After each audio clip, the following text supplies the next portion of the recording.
시작하도록 하겠습니다. 제가 맡은 파트는 교회론에 대한 강의입니다.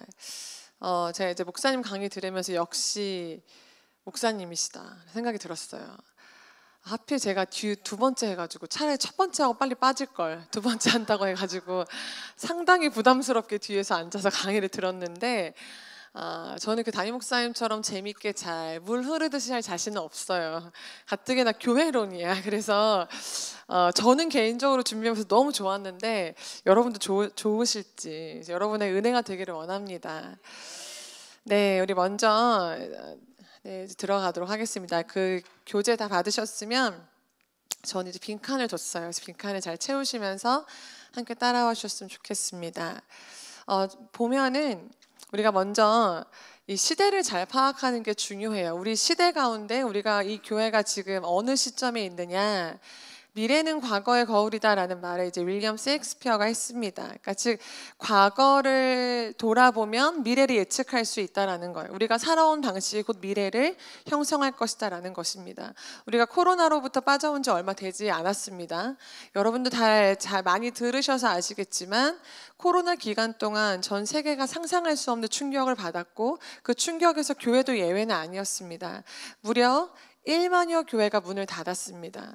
그 정도로 우리는 힘든 시간을 거쳤는데 크게 세 가지의 변화가 있었습니다. 첫 번째는 교인 수 감소라는 거예요. 2022년이에요. 얼마 안 됐죠. 저희 한국에는 장로교회가 많으니까 이 대한예수교 장로회 합동과 또 이 예장통합 교단의 107차 총회 보고서에 따르면 1년간 예장 합동은 9만 명이 성도가 줄었고요. 그리고 예장 통합은 3만 4천 명 줄게 되었습니다. 그런데 이 흐름이 예사롭지가 않아요. 두 번째 변화는 무엇이냐면 교회의 모든 부서가 지난 7년간 계속적으로 하강 곡선을 보여왔다는 거예요. 주일학교, 소년부, 청년부 다 할 거 없이 모든 교단의 모든 교회의 거의 모든 부서가 7년간 지금 하강 상태에 이르고 있습니다.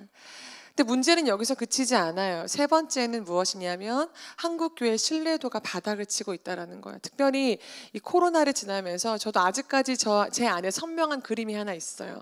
어떤 아버지가 조만한 4살짜리 아이 손을 잡고 한창 코로나가 극심했을 때 저희 교회 앞을 지나가면서 그 아이가 교회를 처음 봤나 봐요. 그래서 아빠 여기는 뭐야? 그러니까 그 아빠 하는 말이 저기 가면 안 돼. 저기 가면 코로나 걸려. 이렇게 얘기해 주는 거예요. 그래서 제가 어이가 없어가지고 뒤쫓아가진 못했어요. 근데 그 장면이 저에게 너무 강하게 뇌리에 남아 있어요. 코로나 기간 동안 물론 교회가 사실 정말 열심으로 한 게 되게 많아요. 여러 가지 구제와 여러 가지 것들을 많이 했지만 한국 교회 신뢰도가 바닥을 쳤어요. 마치 이 교회가 코로나의 진원지이냐, 이 많은 매스컴과 많은 곳에서 이제 방영하는 많은 것들을 통해서 신뢰도가 바닥을 쳤습니다. 이제 그것을 우리가 회복해야 되는 이 시점에 있어요. 그러니까 많은 교회 학자들은 어떻게 우리를 지금 전망하냐면 한국 교회는 이미 성장기와 안정기를 넘어섰다. 그리고 이제 쇠퇴기의 끝자락에 놓여 있다라고 해요. 그래서 이대로 2050년 가면 한국 교회는 이단의 한 종파처럼 기독교는 사라질 것이다라고 암울한 전망들을 하고 있습니다. 우리가 여러분 그래서 위기의식을 좀 가져야 돼요. 그냥 나는 이제 이미 할 만큼 했으니까 그냥 우리 교회는 그래도 괜찮으니까 여기에 안주하지 마시고 이 시대 흐름 속에 우리가 지금 어디에 있는가를 여러분 잘 아셔야 돼요. 그러나 저는 이렇게 생각해요. 위기는 언제나 기회라는 선물을 동반해 찾아옵니다. 이 위기에는 언제나 기회가 있어요. 그래서 그 기회를 누가 찾아내고 발견해서 잡을 것인가가 이제 우리에게 남겨진 몫이에요. 어떤 이 선물을 동반했는가? 첫 번째는 스마트 세인트. 무엇이냐면 슬기로운 성도들이 등장했어요. 코로나 한창일 때 이것이 우리에게 나쁜 것만 준 게 아니에요. 이 스마트 세인트. 슬기로운 성도들이 뭐냐면 이 코로나 기간 동안 교회가 그동안 주도적으로 주었던 신앙 공급이 딱 단절되었잖아요. 그러니까 교회 갈 수 없어요. 그러니까 어떻게 했냐면 이 한국 기독교 목회자 협의회 조사에 따르면 여러분 자료에도 제가 제시했는데 2017년과 비교했을 때 23년 이 조사에 의하면 성경 읽기가 49분에서 64분으로 증가했고요. 기도하는 것도 개신교인 전체를 봤을 때 2분 증가했고 큐티는 무려 35%, 약 한 14%가 증가하는 양상을 보였습니다. 무슨 말이냐면 교회로 모일 수 없게 되자 성도들이 갈급함을 직접 느끼기 시작했다는 거예요. 그러니까 정말 그리스도인들은 이때 어떻게 했냐면 더 개인적으로 기도하고 더 성경 보고 더 말씀을 연구하는 일에 매진했다는 거예요. 여러분은 이 스마트 세인츠인가요? 아니면 교회 문 닫으니까 내 신앙도 문 닫고 있었는가 한번 생각해 보시기 바랍니다. 이것이 코로나가 우리에게 준 아주 소중한 선물이에요. 이것을 우리가 어떻게 잘 받아내어서 이제 이들을 교회로 이끌어낼 것인가가 우리 직분자들과 교회의 중요한 역할입니다. 두 번째는 무엇이냐면 코로나가 중요하게 던지는 화두가 무엇이냐? 교회라는 거예요. 여러분 우리가 코로나의 기간이 지나오면서 많은 사람들이 이제껏 너무나 당연하게 교회는 당연하죠. 당연히 교회 가서 예배 드려야지. 당연히 교회 가서 뭐 해야지. 이렇게 생각하던 것들이 교회를 갈 수 없게 되자 고민하기 시작했어요. 과연 신앙생활에 교회가 뭐지? 교회는 왜 필요하지? 교회는 왜 부흥돼야 되지? 이 질문을 하기 시작했다라는 거예요. 여러분 이게 왜 중요하냐면 건강한 교회, 부흥하는 교회에는 가장 필요한 게 있는데 교회란 무엇인가에 대한 고민이 필요해요. 교회가 무엇이지? 교회됨은 무엇이지? 무엇이 건강한 교회지? 여러분 성도들이 이런 고민을 하기 시작할 때 교회가 부흥되고 시작하고 건강해지기 시작해요. 그래서 저는 이렇게 생각합니다. 코로나는 분명 우리에게 아픈 기억이었어요. 그러나 여러분 코로나는 이제까지 걸어온 길을 전환할 수 있는 우리의 카이로스 시간이 됐어요. 우리는 그 카이로스 시간의 아주 중심부에 서 있어요. 여기서 개혁해서 앞으로 나아갈 것인가 아니면 1만여 개에 속하는 하나의 교회로 문을 닫고 내리막길로 갈 것인가. 그래서 제가 오늘 준비한 게 교회론인 거예요. 너무나 중요한데 교회론이 성도들 안에 아니 사실 신학생과 사역자들 안에도요 교회론이 없어요. 여러분 한번 생각해 보십시오. 제가 여러분에게 먼저 이 질문으로 오늘 강의를 시작하기를 원하는데 여러분 그 종이와 펜이 있으시다면 나에게 교회란 무엇인가? 제가 1분 드리겠습니다. 한번 한 문장으로 적어보세요. 나에게 교회란 무엇인가? 네, 제가 시킬 거예요. 한번 적어보세요. 나에게 교회란, 내 이야기 하시는 거예요. 나에게 교회란 무엇인가?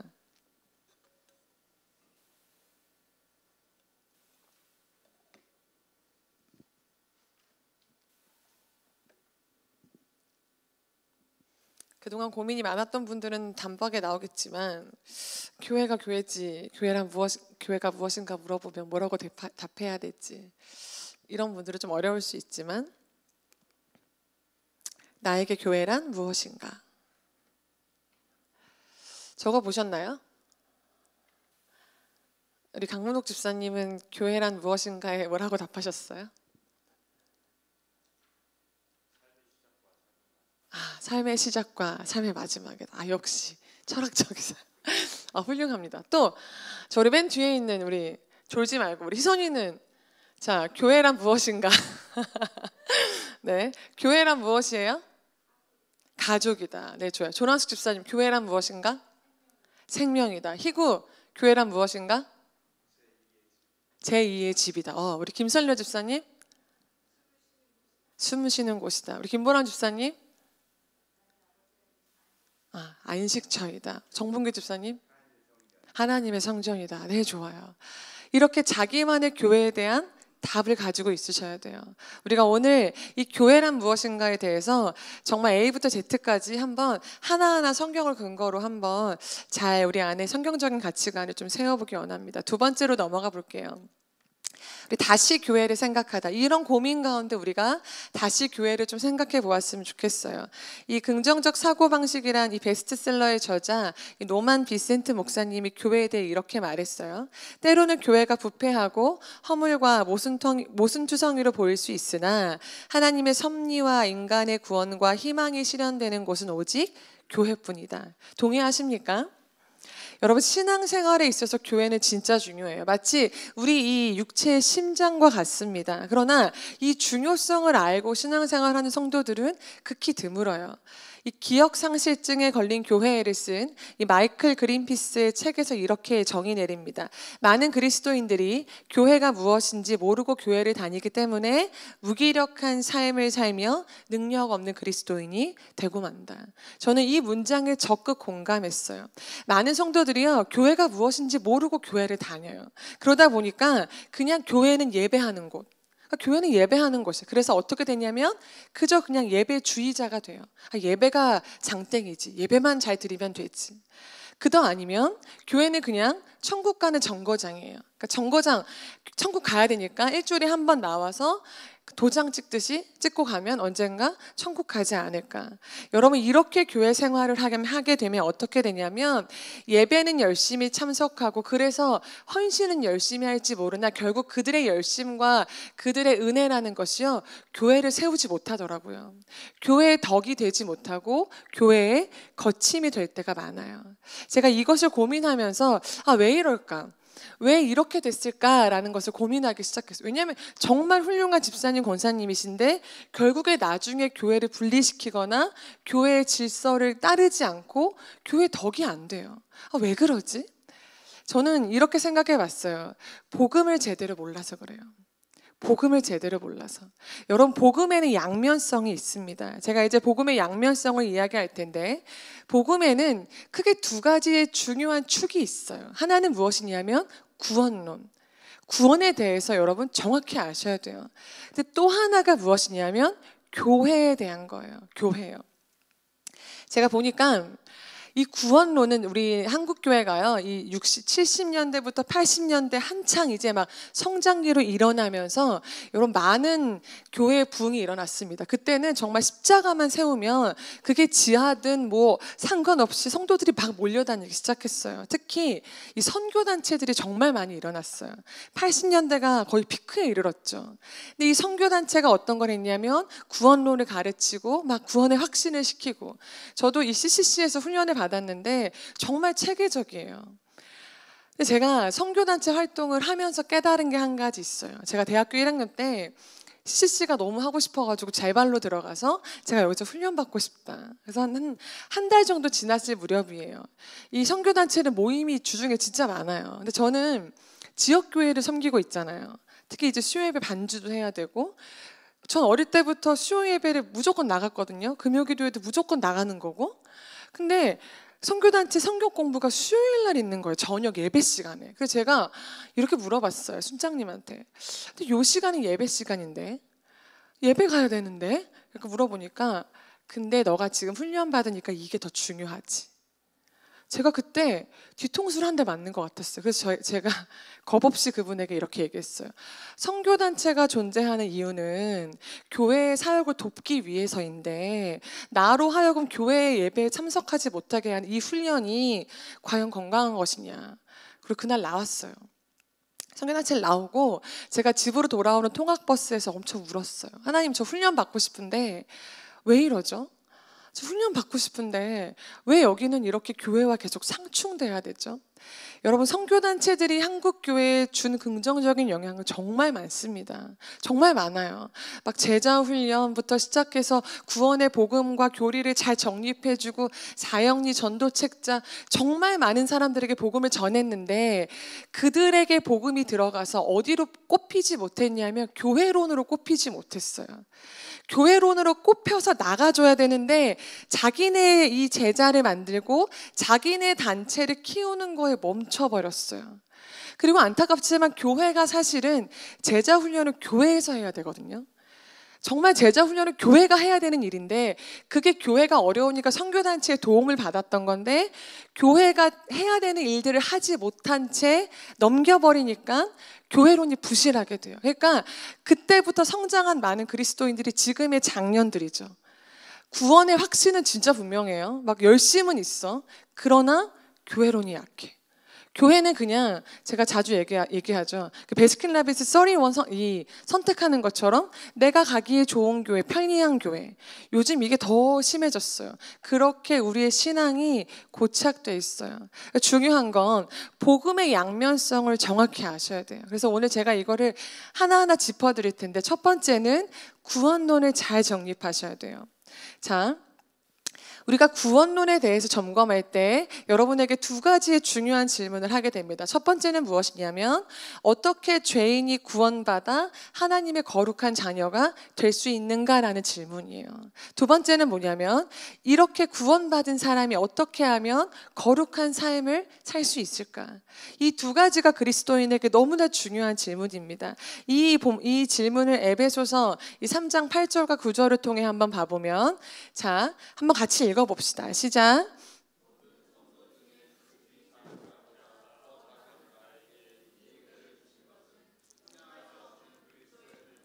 이방인에게 전하게 하시고. 자, 첫 번째 질문은 전자는 신분의 변화에 대한 문제죠. 어떻게 죄인이 의인이 되게 되었는가? 이것은 우리가 이 전하는 복음의 내용에 대한 거예요. 그러니까 전자는 신분의 변화로 우리가 복음의 이 전하는 내용에 대한 문자라면 후자요. 어떻게 구원받은 사람이 거룩한 삶을 살 수 있지? 이것은 행위의 변화예요. 그러니까 이것은 뭐냐면 에베소서 3장 9절 한번 같이 읽어봅시다. 에베소서 3장 9절. 네, 같이 읽어봅시다. 시작. 영원부터 만물을 창조하신 하나님 속에 감추어졌던 비밀의 경륜이 어떠한 것을 드러내게 할. 네, 드러내는 거예요. 우리가 전에 받은 것을 어떻게 하면 드러내는 것이 복음의 완성인데 후자는 행위의 변화로 드러내는 것입니다. 자, 다시 첫 번째로 가봅시다. 우리가 무엇을 전하냐? 이 네 가지의 원리에 따라 전합니다. 첫 번째, 우리가 잘 아는 거니까 우리가 한번 같이 읽고 넘어가 볼게요. 1 원리가 뭐예요? 당신은 죄인입니다라는 거예요. 그래서 로마서 3장 10절에 보면 의인은 없나니 하나도 없다. 모든 사람의 죄를 범하였으면 하나님의 영광에 이르지 못한다. 자, 두 번째 원리는 뭐예요? 네, 하나님이 당신을 사랑하십니다라고 복음을 전하죠. 이런 죄인은 하나님이 사랑하셨어요. 그래서 세상을 이처럼 사랑하사 독생자를 주셨으니 이는 저를 믿는 자마다 멸망하지 않고 영생을 얻게 하려 하심이라. 자, 세 번째는 뭐예요? 당신을 구원하시기 위해 예수 그리스도를 보내주셨습니다. 네, 그래서 이 그리스도가 당신 때문에 왔어요. 그리스도만이 길이요 진리요 생명입니다라고 이야기하죠. 그리고 네 번째 원리가 뭐예요? 영접함으로 하나님의 자녀가 될 수 있습니다. 이것이 자영리, 기본 원리, 기본의 큰 복음의 아주 중요한 핵심입니다. 그러니까 우리는 복음을 요약하면 내가 죄인임을 고백하고 그래서 예수님을 구주로 시인하고 믿음으로 예수님을 영접하여서 신분의 변화인 구원을 얻어요. 이것을 이 신학적 용어로 칭의라고 합니다. 칭의. 우리가 이것을 전하는 거예요, 복음을. 자, 그렇다면 이 이후요. 구원받은 이후에 어떻게 이 한계를 가진 인간이 완전하신 하나님의 거룩을 드러낼 수 있을까? 두 번째 질문으로 와야죠. 그러니까 두 번째, 드러내게. 에베소 3장 9절에 우리가 무엇을 드러내요? 하나님의 거룩을 드러내는 거예요. 뭘 드러낸다고요?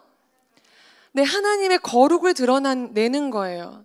여러분, 우리가요, 하나님이, 자, 1번 전하게. 복음의 핵심을 잘 보면 복음의 핵심은 뭐냐면 죄인이 의인이 되었다는 거죠. 믿으세요? 자, 그러면 두 번째 중요한 건 뭐냐면 의인이 되었으니까 이 신분의 변화에 합당하게 살라는 거예요. 그게 뭐냐면 기독교적 용어로 성화를 이루어라라는 거예요. 거룩함을 드러내라. 근데 여기에 많은 성도들의 오해가 하나 있어요. 뭐냐면 거룩함은 혼자 열심히 성경 보고 기도하고 예배드리면 이뤄낼 수 있다라고 착각하는 거예요. 이건 정말 착각이에요. 왜냐하면 여러분, 우리가 하나님의 거룩을 드러내는 건 한계를 가진 인간은 절대 혼자 할 수 없어요. 성화되는 건 절대 혼자서 할 수 없어요. 성경에 보면 철이 철을 날카롭게 하듯이 우리가 단련되는 건 누구로 말미암아요? 주변의 지체들로 말미암는 거예요. 여러분 주변에 혹시 나이가 50, 60 됐는데 아직까지 결혼 안 하고 혼자 사시는 분들 계세요? 저도 주변에 많이 접하는데 물론 그들의 인격이 다 모자라다는 건 아니지만 확실히 결혼하여서 아이를 낳은 분들과는 인격적으로 이 미성숙함들이 보여요. 저도 직장 생활하면서 또 이제 결혼하게 되면 아이를 낳은 부부들과 아이를 낳지 않은 부부들은 극명하게 달라져요. 우리가 아이를 키우고 이 남편과 아내가 서로 부대끼며 사는 게 진짜 어렵잖아요. 근데 그거를 통해 우리가 어떻게 되냐면 우리 인격이 갈고 닦아져요. 근데 영적인 원리도 이와 마찬가지예요. 우리가 어떻게 하나님의 거룩을 드러내냐면 잘 들어보세요. 우리가 구원을 받는 순간 예수님의 몸의 한 지체가 돼요. 지체가 돼요. 이미 예수님의 몸에 붙어있는 지체와 내가 오늘 예수님을 믿고 영접하여 교회 새신자로 등록했어요. 예수님의 몸에 접붙임이 되죠. 그 지체와 지체의 연합함으로 머리 대신 예수님에게 이 거룩의 영양분을 받아 몸으로 드러나는 거예요. 거룩은 나 혼자 열심히 기도하고 성경 보면 내가 드러내는 것이 아니라 내가 예수님의 몸에 붙어 있어서 예수님의 거룩을 드러내는 거예요. 여러분의 거룩이 아니라. 근데 많은 성도들이 이렇게 생각하지 않죠. 그래서 어떻게 하냐면 거룩과 공동체를 분리시켜요. 그래서 어떤 생각이 나오는 거냐면 굳이 교회를 나가지 않아도 혼자 집에서 유튜브 보면서 예배 드릴 수 있다라는 생각이 교회론이 정립되지 않으니까, 복음을 제대로 가르치지 않으니까 첫 번째 변화에서 끝내버리는 거예요. 구원 얻었지? 죄인에서 의인이 되었어. 자, 그럼 난 이제 천국 가지? 그럼 됐지. 천국 가는 믿음만 있으면 되잖아. 아니라고요. 복음에는 양면성이 있어요. 구원으로 시작하는 복음은 반드시 교회로 완성돼야 돼요. 그리스도의 몸으로 붙어 있어서 몸이 거룩을 드러내는 거예요. 근데 이렇게 가지 못하니까 어떻게 되냐면 구원과 교회론을 분리시키고 교회론은 믿음이 성장하면 언젠가는 가겠지. 근데 아니에요. 여러분 잘 아는 그 유명한 예화가 있는데 이 찰스 스펄전 목사님의 이 예화가 있죠.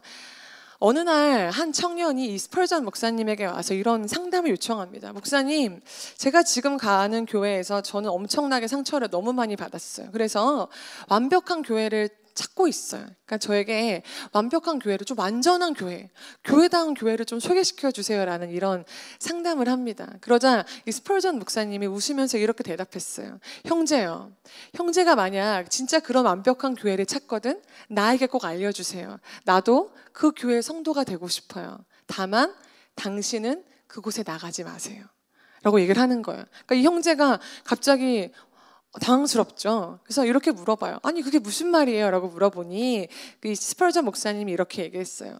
당신이 그 교회에 출석하면 그날부터 그 교회의 완전함은 깨질 것입니다. 왜냐하면 당신은 불완전한 인간이니까요. 여러분, 많은 성도들이 이 완전한 교회를 찾아 헤매요. 여러분, 그런데 중요한 건 무엇이냐면 교회가 무엇인지 모르고 교회가 어떤 곳인지 모르고 우리 신앙에 있어 교회의 존재가 무엇인지 교회를 다니니까 그냥 완벽한 교회가 어디 있지? 아, 내가 뭔가 받아 누릴 수 있는 그런 교회는 어디 있지? 이렇게 생각하는 거예요. 여러분, 진정한 거룩은요, 교회 안에서 시작되고 교회를 통해서 드러나는 거예요. 여러분 반드시 기억하세요. 거룩과 성화는 교회 안에서 시작됩니다. 그리고 마침도 교회를 통해 주님의 몸을 통해 드러내는 거예요.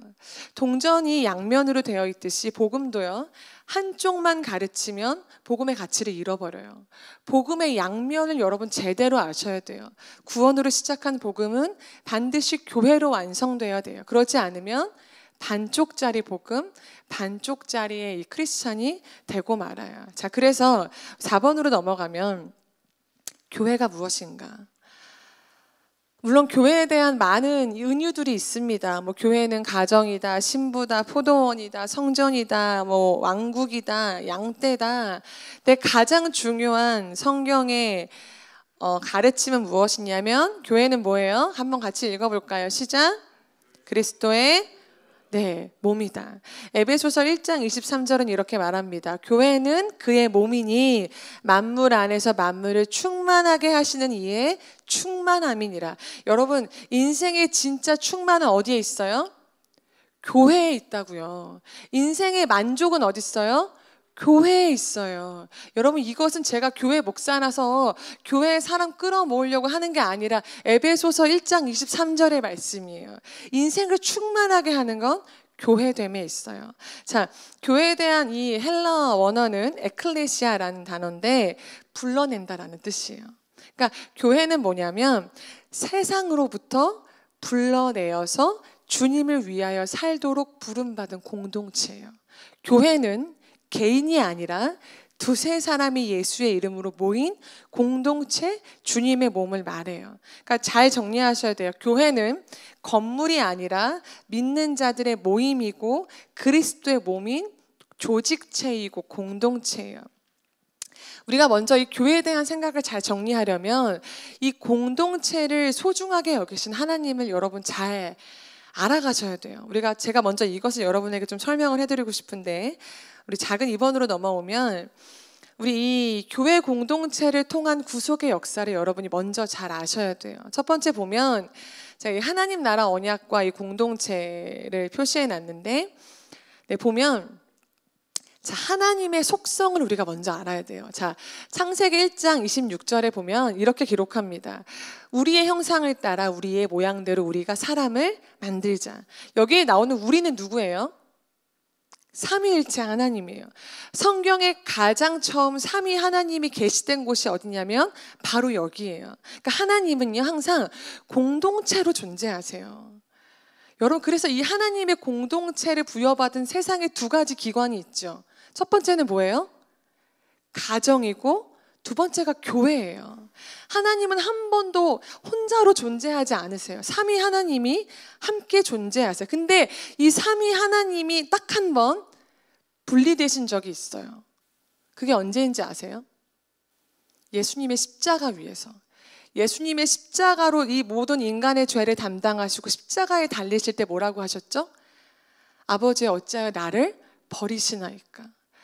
원래 하나님은 공동체로 존재하시고 공동체를 정말 소중하게 여기세요. 그런데 이 공동체가 죄로 인해 깨졌어요. 여러분, 먼저 잘 보세요. 창세기 2장 7절에 보면 하나님이 이 모든 것들을 창조하시고 처음으로 좋지 않다라고 말씀하신 게 있었거든요. 그게 뭐냐면 사람이 독처하는 것이에요. 그러니까 사람이 혼자 있는 건 하나님 보시기에 좋지 않았어요. 그래서 어떻게 하셨냐면 배우자를 창조해 주셨죠. 첫 번째로 가정 공동체를 세워주셨어요. 이게 무슨 말이냐면 사람은 하나님의 형상대로 지음받은 사람은 반드시 관계성을 필요로 하는 존재로 지음받았다는 거예요. 사람은 정말 아까 은사의 독신의 은사가 나왔죠. 정말 하나님의 사명과 은사로 독신의 은사가 아니면 공동체를 이루며 살도록 하나님이 만드셨어요. 그러니까 인간 안에 하나님의 형상을 부여받은 하나의 증거예요. 근데 이 공동체가 죄로 인해 깨졌죠. 그러나 하나님의 이 사랑과 은혜는 죄가 막을 수 없었어요. 그래서 어떻게 하시냐면 본격적인 구속 사역을 시작하시는데 한 사람을 선택하시죠. 그게 누구였어요? 아브라함이었어요. 아브라함을 선택해서 어떻게 하시냐면, 자, 창세기 12장 1절에서 2절 말씀이 혹시 제가 기록했나? 없어요? 자, 제가 한번 읽어드릴게요. 혹시 성경이 있으시면 펴보세요. 창세기 12장 1절에서 2절을 보면 이렇게 기록합니다. 시작. 여호와께서 아브라함에게 이르시되 너는 너의 고향과 친척과 아비의 집을 떠나 내가 내게 보여줄 땅으로 가라. 내가 너로 큰 민족을 이루고 내게 복을 주어 내 이름을 창대하게 하리니. 네, 하나님이요, 이 죄로 인해 깨져버린 공동체를 다시 회복시키시고 그 공동체를 가지고 구속의 역사를 시작하시는데 아브라함의 세 가지 언약을 주세요. 첫 번째는 씨였어요. 씨. 그게 뭐냐면 언약의 씨인 이삭을 통해서 내가 민족을 이룰 것이다. 그리고 그 민족에게 땅을 줄 것이다. 그리고 그 땅으로 복을 줄 것이다. 세 가지 언약이에요. 이 세 가지 언약을 시작으로 하나님이 이제 이스라엘의 역사를 끌어가시는데 이 네 가지의 단계로 진행이 돼요. 첫 번째는 뭐냐면 구속하시죠. 구원하셨어요. 이스라엘이 애굽의 압제에 있을 때 하나님이 찾아가셔서 그들을 하나님의 전적인 능력으로 구속하십니다. 자, 구속하셔서 어떻게 하셨어요? 내가 너희의 하나님이 되고 너희는 나의 백성이 되리라. 언약을 맺으셨어요. 이스라엘은 하나님의 언약 백성이었어요. 백성, 공동체를 만드셨죠. 그리고 어떻게 하셨어요? 그들을 광야로 데리고 가셨어요. 광야에서 뭐 하셨어요? 하나님 열받아서 그들 뺑뺑이 돌린 거예요? 아니에요. 여러분, 그 광야 생활을 잘 보면 반복해서 나오는 구절이 있어요. 내가 여호와인 줄 알리라. 이게 계속 나와요. 무슨 말이냐면 여러분 잘 기억하시면 기억하실 수 있겠지만, 자, 광야로 가자마자 하나님이 모세를 통해 시내산에서 주신 게 있어요. 그게 뭐예요? 시내산에서 두 돌판, 십계명. 맞아요. 십계명은 뭐냐면 죄인인 너희와 거룩한 내가 어떻게 하면 함께 동행하는지 그 원리를 알려주신 거예요. 즉 뭐냐면 하나님에 대한 지식을 가르쳐 주셨어요. 잘 보세요. 구속하시고 하나님 백성 공동체를 만드시고 그 다음에 지식을 가르쳐 주시죠. 그리고 나서 어떻게 하시냐면 마침내 가나안 땅으로 가라. 가나안 땅에 축복을 주세요. 여러분, 땅의 축복이 뭐냐면 땅이 없는 이스라엘에게 땅이 생기는 거, 그게 땅의 축복인가? 가나안 땅 들어가서 잘 먹고 잘 사는 게 땅의 축복이에요? 아니에요. 여러분 잘 들으세요. 하나님이 말씀하신 이 땅의 축복이 뭐냐면, 자, 하나님이 선택하신 이스라엘 공동체를 이방 나라 사람들이 보고, 와, 저 하나님이 진짜구나. 야, 나도 저 하나님 섬기고 싶다. 여러분, 그래서 열방, 이방이 하나님께로 돌아와서 하나님 나라가 확장되는 게 땅의 축복이에요. 이스라엘이 가나안 땅 들어가서 잘 먹고 잘 사는 게 땅의 축복이 아니라, 근데 이스라엘은 그렇게 생각했어요. 우리가 땅이 없는 민족이니까 가나안 땅 들어가서 잘 먹고 잘 살면 끝이겠지. 근데 그게 아니에요. 하나님의 목적은 뭐였냐면 너희를 통해서 너희 주변의 이방 나라 열방이 너희를 보고, 와, 이스라엘을 대신해서 싸우시는 하나님, 이스라엘을 광야에서 먹이고 돌보시는 하나님, 그 하나님이 진짜 참신이구나. 내가 하나님 믿어야지. 그래서 하나님의 나라가 열방으로 확장되는 거, 그게 땅의 축복이에요. 근데 이스라엘이 그거에 실패했어요. 그들은 그냥 우리만 잘 먹고 잘 살면 되지. 이게 뭐예요? 선민 사상. 그러니까 이방인들을 개, 돼지 취급하고 그들에게 복음을 전하지 않고 높은 율법의 담을 쌓아서 할례 없는 자들을 무시했죠. 그 결과 어떻게 했어요? 땅을 빼앗겨서 유리하는 민족으로 2000년간 살게 됐어요. 오늘 우리가 이렇게 신앙생활해요. 우리를 구속하셨어요. 그리고 교회라는 공동체 안에 보내주셨죠. 그리고 말씀을 통해 하나님을 알리세요. 그럼 어디로 가야 돼요? 하나님 나라가 확장되는 땅의 축복을 내가 살아내야 되는데, 나만 잘 먹고 잘 살면 됐지, 이렇게 복음을 가둬들이면 그 결과가 어떻게 된다고요? 나중에 유리하는 인생이 돼요. 여러분 잘 기억하세요. 그래서 여러분 제가 나눠드린 데 보면 구원, 공동체, 지식, 땅의 축복이 있죠. 여기서 가장 중요한 게 뭐냐면 공동체가 깨지는 순간 하나님을 아는 지식이 왜곡되고 땅의 축복을 잃어버려요. 잘 들으세요. 주님의 언약은, 주님의 사명은 공동체, 교회와 절대 떨어질 수 없어요. 여러분, 교회 생활에 실패하면 지식에 실패하는 거고 땅의 축복에 실패하는 거예요. 근데 이렇게 많은 성도들이 생각하지 못하죠. 구원 얻으면 됐지. 제가 최근에 2명의 사역자를 이렇게 보게 됐어요. 그러니까 저도 이제 막 전도사 시절은 아니니까 이제 제 밑에 이제 후배들도 있고 이러잖아요. 근데 나이도 비슷하고 상황이 너무나 비슷했는데 선택은 판이하게 달랐어요. 둘 다 이제 원래 연말이 되면 사역자들이 이동하잖아요. 둘 다 교회를 이동할 생각을 가지고 있었고, 근데 둘 다 섬기는 교회가 어려웠어요.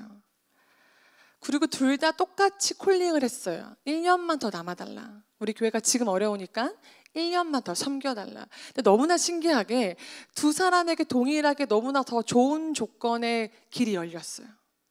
자, 한 사람 A는 어떤 결정을 했냐면, 내가 기도했는데 내가 들어갈 수 없는 스펙의 아주 좋은 교회가 된 거예요. 그래서 그거를 하나님의 뜻이라고 여겼어요. 그래서 그곳으로 갔어요. 자, 또 한 명의 사역자는 굉장히 좋은 조건의 문이 열렸어요. 그런데 교회가 지금 너무 힘들어서 1년만 더 남아달라라는 이야기를 전해 듣고 그 친구가 이렇게 대답하더라고요. 제가 이렇게 물어봤어요. 그래서 전사님 어떻게 하기로 했어? 기도해 볼 거야? 라는 질문을 하니까 그분이 이렇게 대답하셨어요. 목사님, 이거는 기도할 문제가 아니에요. 이거는 순종할 문제예요. 우리가 교회를 위해 부름받았는데 지금 주님의 몸인 교회가 힘들어서 아파서 자기에게 1년만 더 남아달라고 하는데 우리가 조건을 따라 움직이는 건 아니잖아요. 제가 그 이야기를 듣고요. 저 나이가 한참 어린데 와, 박수 쳐줬어요. 그래, 그렇게 살아가는 거야. 제가 이 A의 사역자를 보고 너무 안타까웠어요. 사실 이 이야기를 못 해줬어요. 개인의 부르심이 어떻게 교회를 초월할 수 있냐? 어떻게 너 개인의 부르심이 주님의 몸된 교회를 위해 그것보다 더 나아갈 수가 있냐? 하나님의 뜻을 어떻게 분별하는지도 잘 모르더라고요. 그리고 일단 그분 안에 교회론이 없었어요. 아니, 주님의 몸을 섬긴다는 사역자가요, 교회가 힘들고 어려운데 그거는 자기 부르심이 아니야. 저는 그거를 보면서요, 와, 진짜 너무 안타깝다. 아니, 사역자들도 이런데 하물며 성도들 안에는 과연 이 교회에 대한 생각이 제대로 있을까? 여러분 잘 들으세요. 주님의 사명은 절대 공동체를 초월할 수 없다니까요. 주님의 언약은 공동체를, 교회라는 공동체를 통해 알려가세요. 그리고 그 공동체, 교회를 통해 하나님의 나라를 확장시키는 거예요. 그런데 개인의 부르심과 개인의 사명이 어떻게 교회보다 우선시 될 수 있어요? 교회의 머리가 하나님이신데. 여러분, 그래서 우리가 반드시 기억해야 돼요. 이 공동체, 하나님이 어떻게 교회를 통해 하나님의 구속 역사를 끌어가시는지 기억하셔야 돼요. 자, 두 번째로 넘어가 보면 구원론에 제가 이 구원론과 함께 좀 더 자세히 풀어드리기 원하는데, 자, 우리가 구원에는 두 가지의 비밀이 있어요. 하나는 출생의 비밀이에요. 그러니까 구원의 첫 번째 변화예요. 우리가 구원을 이제 하나님의 은혜로 받게 되면 이 출생의 비밀이 열립니다. 그것이 무엇이냐면, 여러분, 하나님이 보시기에 인류는 두 가지밖에 없어요. 두 사람밖에 없어요. 인류는. 첫 번째는 뭐냐면 첫사람 범죄한 아담. 두 번째는 두 번째 아담 예수 그리스도. 하나님에게는 인류는 곧 두 사람의 역사입니다. 아담 안에서 출생한 인간은 예수 그리스도 안에서 다시 태어나야 돼요. 믿으세요? 믿으세요? 자, 왜요?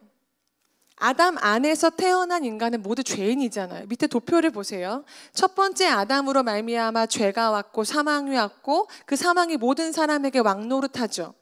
자, 그런데 두 번째 아담을 통해는 의가 왔고 생명이 왔고 이것이 모든 사람에게 오게 됐어요. 여러분이 성경 공부를 평소에 잘 하셨나 제가 한번 질문을 해볼게요. 이거 이제 그 성경 공부할 때마다 죄에 대해 나눌 때 제가 꼭 다루는 질문인데, 자, 첫 번째 원죄가 어떻게 시작됐죠? 원죄가? 네, 맞아요. 아담이 선악과를 따먹었죠. 자, 그럼 이렇게 질문해 볼까요? 아담이 에덴에서 선악과를 따먹은 죄가 왜 우리의 죄죠? 혹시 그때 옆에서 우리 집사님이 따먹으라고 아담을 막 부추겼어요? 아니잖아요. 그때 우리 없었어요. 벌써 언제야? 태초니까. 시간을 계산할 수도 없어. 왜 아담의 죄가 나의 죄죠? 이게 정리가 안 되면요, 그 다음 거 해봤자 아무 소용이 없어요. 그러니까 저는 항상 이것을 굉장히 중요하게 다뤄요. 왜 아담의 죄가 당신의 죄이냐? 제가 한번 물어볼까요? 우리 그동안 네, 아, 네, 좋아요. 맞아요. 네, 좋은 대답이었어요. 또 다른 분은 어떻게 대답하시나? 왜 아담의 죄가 나의 죄일까? 저와 함께 양육반을 했던 분들에게 한번 물어볼까요? 다 고개를 숙이고 저를 안 쳐다보네. 왜 아담의 죄가 나의 죄일까? 제가 한 번 더 잘 알고 계시는데 한 번 더 정리해 드릴게요. 이 질문을 받으면 대부분의 성도들이 어떻게 얘기하냐면, 나는 아담의 얼굴도 모르고 아담을 만난 적도 없고 내가 근데 왜 죄인이에요? 뭐 아담이 죄를 지었다고 내가 왜 굳이 나까지 죄인이에요? 왜냐하면 정말 선하게 사신 분들이 많이 있거든요. 여러분, 그 이유는요, 아담 한 사람이 죄를 지었지만 아담은 온 인류를 대표해요. 그게 무슨 말이냐면, 아담이 있었기 때문에 지금 우리가 있죠. 그죠?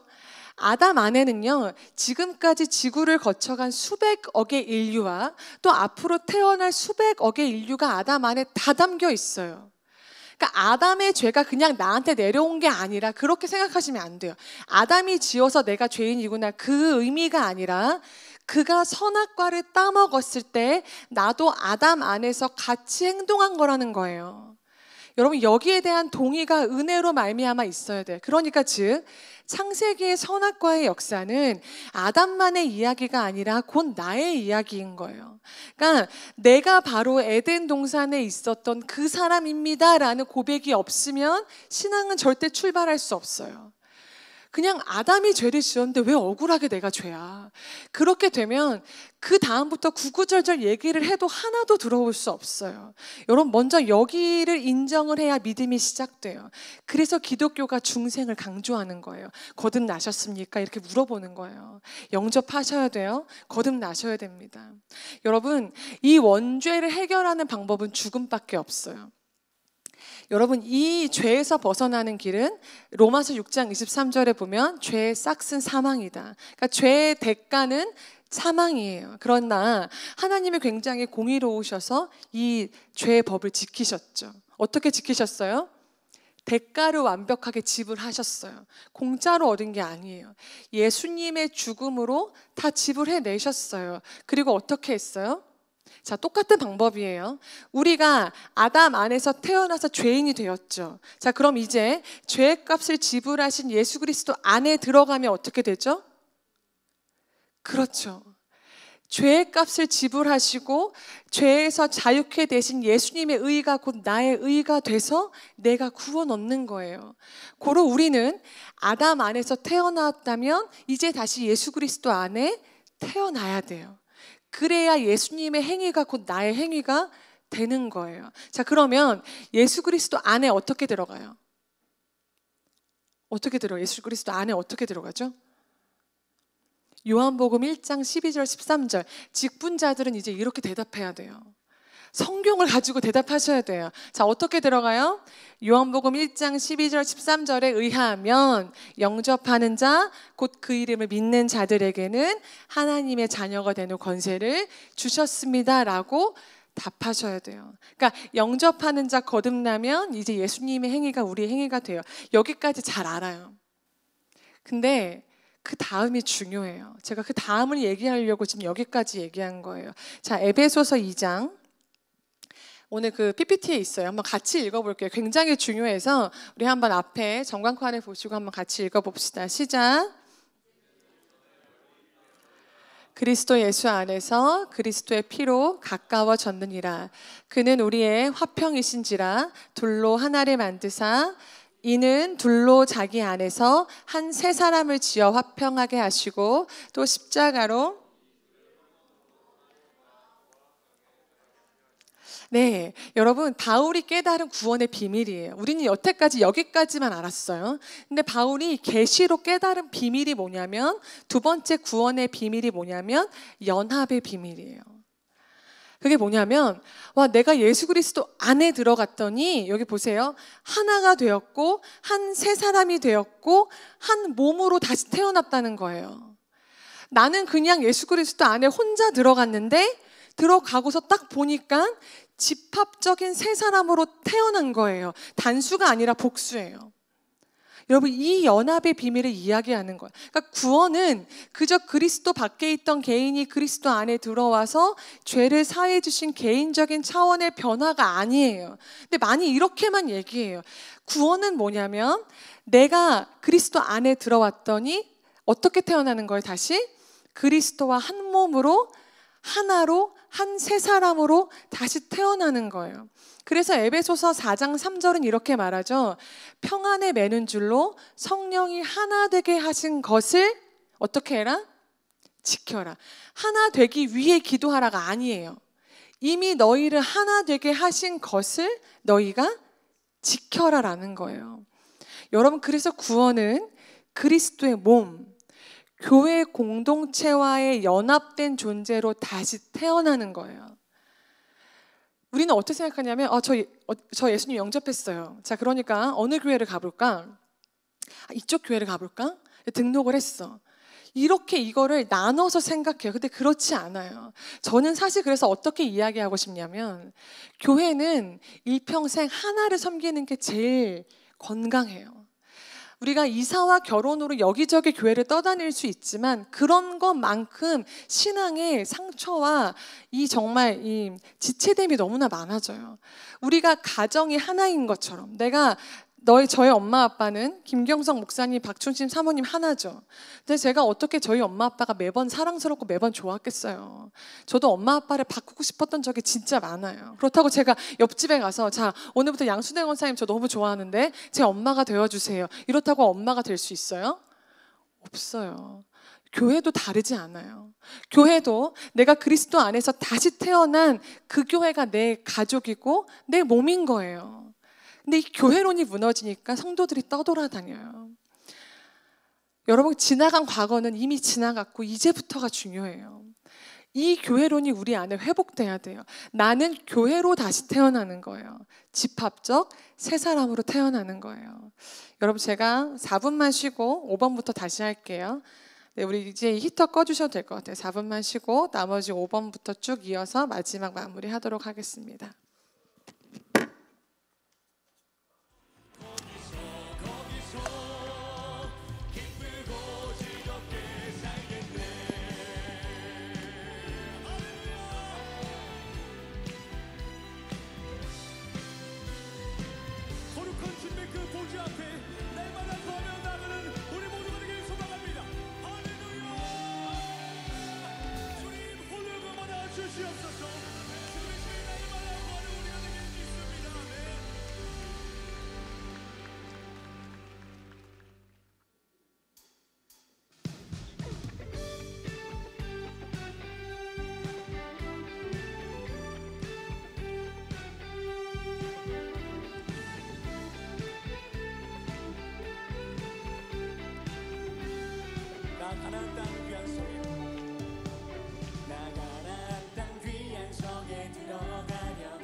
시냇가에 살겠네. 나 가나안 땅 귀한 성에 들어가려고 내 무거운 짐 벗어버렸네. 제중에 다시 방황할 일 전혀 없으니 저 생명 시냇가에 살겠네. 하나씩 길이 살겠네. 길이 살겠네. 나 길이 살겠네. 저 생명 시냇가에 살겠네. 살겠네. 나 귀 살겠네.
할렐루야. 나 가나안 땅 귀한 성에 들어가려고 내 무거운 짐 벗어버렸네.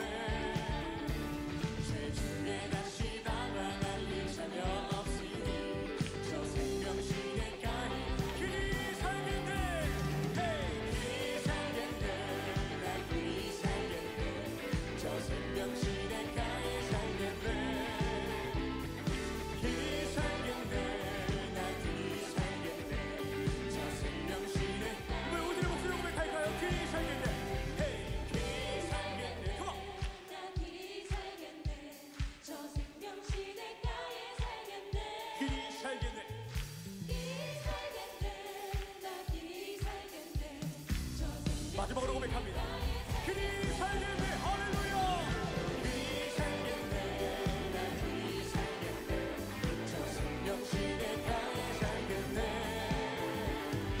그리 살겠네. 나 그리 살겠네. 저 생명신의 가에 살겠네. 믿습니다. 할렐루야.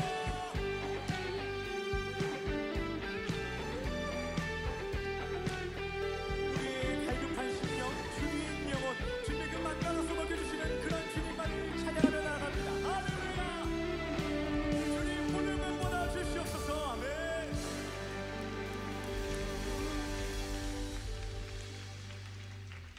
자, 우리 한번 그 다음 이어서 나가보도록 하겠습니다. 네, 빨리빨리 착석해 주시기 바랍니다. 자, 이제부터 진짜 이제 지금을 이야기하기 위해서 여태까지 달려왔는데, 교회가 뭐예요? 그리스도의 몸이에요. 네, 교회는 그리스도의 몸이다. 이거 이제 자다가 옆에서 찔러도 바로 나올 수 있게 여러분 안에 딱 해놓으셔야 돼요. 교회는 그리스도의 몸이다. 우리가 교회 그리스도 몸으로 다시 태어났는데, 자, 그리스도의 몸에 세 가지 원리가 있습니다. 정말 중요해요. 첫 번째, 우리는 조직체로서 한 몸이 되었어요. 자, 무슨 말이냐면, 자, 우리의 몸이요. 우리의 몸을 잘 보면, 우리 몸은 따로 떨어진 조각들의 더미가 아니에요. 몸은 각 기능을 가진 지체들이 하나를 이루고 있죠.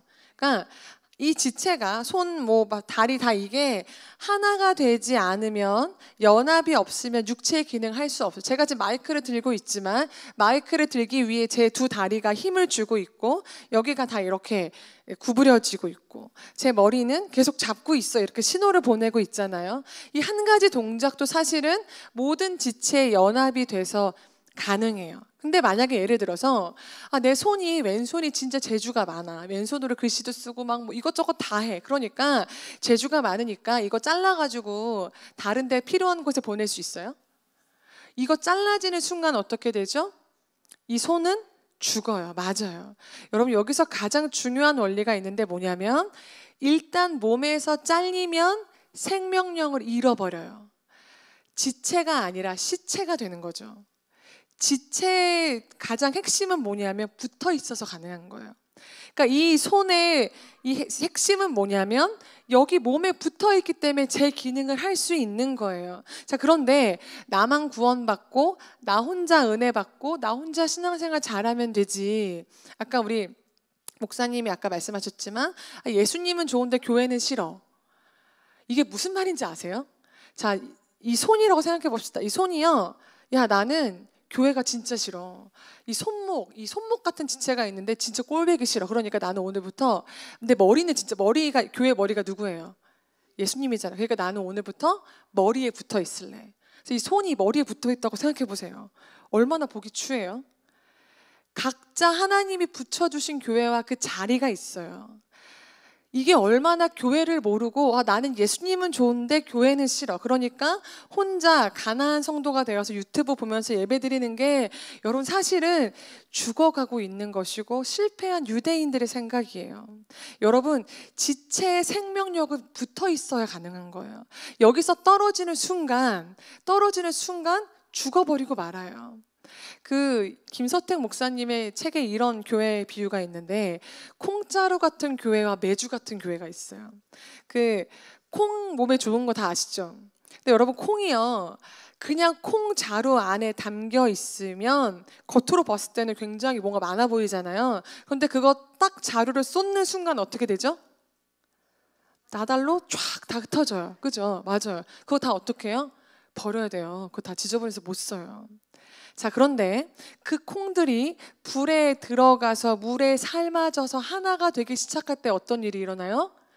두부도 되고 메주도 되고 콩의 사명을 다하는 거예요. 여러분, 우리가 죄인에서 의인의 변화를 거듭하고 나서 그저 자루 안에 들어가 있는 성도들이 있어요. 딱 11시에 교회 와서 예배 드리고 우아하게 딱 빠져나가죠. 그거는 쉽게 말하면 콩자루 같은 성도예요. 여러분, 교회 안에서 성령의 불과 물에 삶아지는 거는 어려워요, 쉬워요? 어려워요. 아파요, 안 아파요? 뜨겁고 되게 아파요. 여러분, 저희 청년들이 여기 몇 명 있지만 벌써 저랑 되게 오래 해온 아이들이 있거든요. 얘네들이 나를 맨날 볼 때 되게 존경과 사랑의 눈빛으로 볼까요? 쟤네들은 제 연약함을 다 알아요. 불과 제가 한 몇 년이지, 5년 전에 여기서 한 그 20kg가 쪘었거든요. 저의 그 정말 그 어두운 시간들. 그리고 막 첫째 하주일 때도 거의 배불러서 9개월 때까지 설교를 했으니까 나중에는 서 있어서 설교를 할 수 없어서 앉아서 설교했다가 막, 그리고 혼내기도 했다가 막 달래기도 했다가, 우리 청년들 갈 것까지도 없어요. 여기 권사님들 다 아시잖아요. 우리 권사님, 제가 옛날에 지금까지도 한 얘기가 있는데, 저 초등학교 때 1학년 때 그 입학하면 노란 모자 쓰는 게 있었어요. 노란 모자 아세요? 잘 모르시나? 제가 어느 날 집에 가서 엄마 모자가 없어, 모자가. 권사님 옆에 계셨는데 모자를 쓰고 엄마 모자가 없어, 모자가, 막 이러는 걸 옆에서 다 보셨어요. 그러니까 그런 저를 봤을 때 저 그랬던 요만한 꼬맹이가 지금 목사로 서서 이렇게 있는 게 이게 얼마나 매번 은혜가 되고 매번 좋겠어요. 제가 완벽한 사람이 아닌데 어떻게 여러분에게 상처와 아픔을 안 드리겠어요. 여러분, 교회로 지체가 돼서 연합이 되고 하나가 된다는 건 반드시 아픔과 정말 상처도 있고요. 쉽지 않아요. 그런데 이게 싫다고 포기하면 어떻게 되는 거예요? 아무 쓰잘데기 없는 공짜로 교회가 되는 거예요. 여러분, 어떤 교회가 되길 원하세요? 메주 같은 교회가 되어야죠. 불에 삶아지고 물에 삶아져서 끈끈한 하나가 될 때 콩의 사명을 다하는 거라고요. 그러니까 지금 뭐냐면 여러분, 자, 조직체로서 교회는 그리스도의 몸이에요. 몸은 조직체인데 무슨 어떤 중요한 원리가 있냐면 몸이 자라면 지체는 저절로 자라요. 자, 보시면 제가 지금 나이가 41살인데 제가 이제 알겠어요. 제가 사실 피부가 되게 좋았던 편이었거든요. 근데 이제 화장을 안 하고 맨 얼굴로 나오는 게 예의에 어긋나는 걸 알게 됐어요. 그래서 너무 죄송합니다, 우리 어른들. 그리고 요즘 약간 저도요, 화이트닝 그리고 그 주름 탄력, 이거를 제 화장품을 왜 옛날에 엄마가 그렇게 화장품을 자꾸 사고 또 사는지 알게 됐어요. 그리고 이제 엄마한테 막 가능한 막 주름 탄력에 좋은 화장품 있으면 사다 드리고 이랬거든요. 여러분, 제가 나이가 40이 넘어가는데 제 얼굴은 40인데 제 손은 6살이라고 생각해 보세요. 말이 안 돼요. 여러분, 몸이 자라면 제 발도 41살에 맞게 자라고 제 손도 그렇게 41살에 맞게 자라게 돼요. 무슨 말이냐면 교회가 자라면 교회에 붙어있는 지체도 같이 자라가게 돼 있어요. 이게 성경이 말하는 첫 번째 원리예요. 근데 우리는 어떻게 생각하냐면 내가 먼저 성화되고 내가 먼저 자라야지, 그리고 나서 교회의 성장은 나중이지. 이래서 지금 우리 교회가, 우리 주사람교회 말고요, 한국 교회가 지금 이렇게 되지 않았을까? 저는 그렇게 생각해요. 잘못 가르친 거예요, 복음을. 복음은 어떻게 얘기하냐면 교회가 그리스도의 몸인데 몸이 자라면요, 내 발가락도 머리도 다 자라게 돼 있어요. 제가 요즘 새치가 진짜 많아졌거든요. 가끔 이제 집에서 머리 묶고 있으면 저희 남편 깜짝 놀래요. 언제 이렇게? 나이가 들어감에 따라 제 모든 몸의 이 부분들이 그 나이에 맞게 자라간다고요.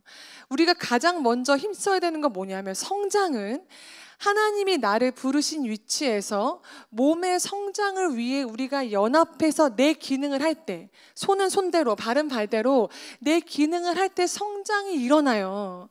내가 혼자 집에 가서 기도하고 큐티한다고 성장하는 건 진짜 미비해요.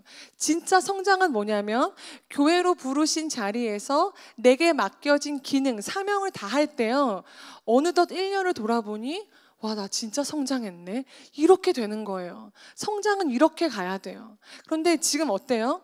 그렇게 많이 안 해요. 교회 부흥은 뭐 알아서 권사님 집사님 하시고 나는 그냥 내 믿음 잘 지킬게. 이게 뭐라고요?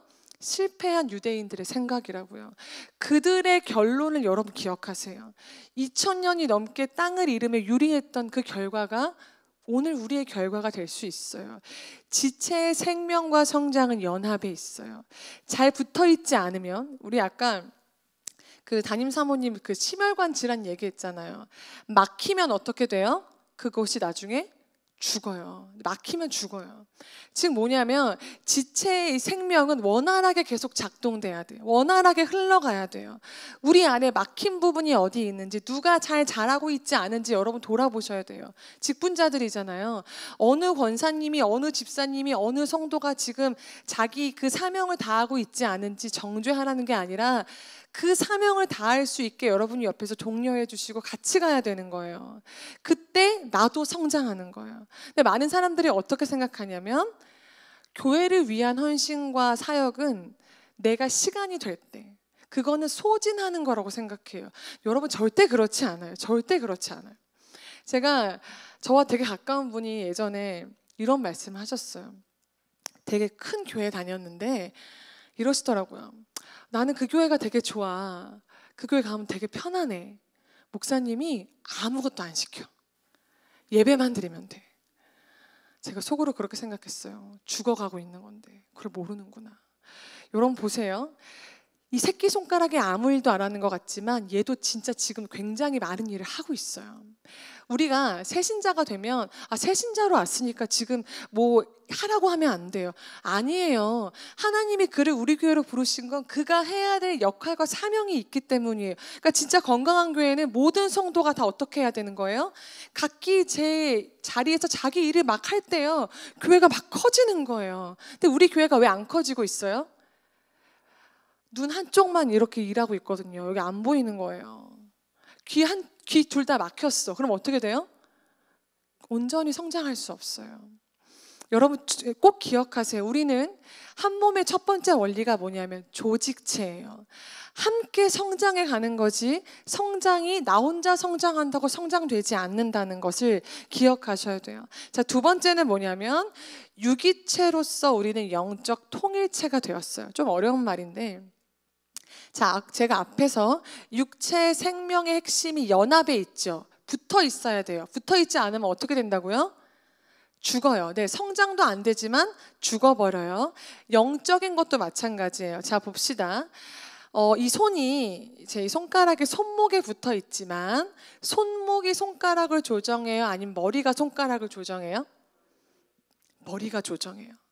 자, 그래서 손가락이 손목에서 잘려지면 손목에서 분리되는 게 아니라 어디서 분리되는 거예요? 온 몸과 머리에서 분리되는 거예요. 자, 교회 머리는 누구예요? 예수님이에요. 자, 교회는 주님의 몸입니다. 유기체로서 교회라는 몸에 붙어 있는 건 어디에 붙어 있는 거예요? 머리에 붙어 있는 거예요. 여러분 기억하세요.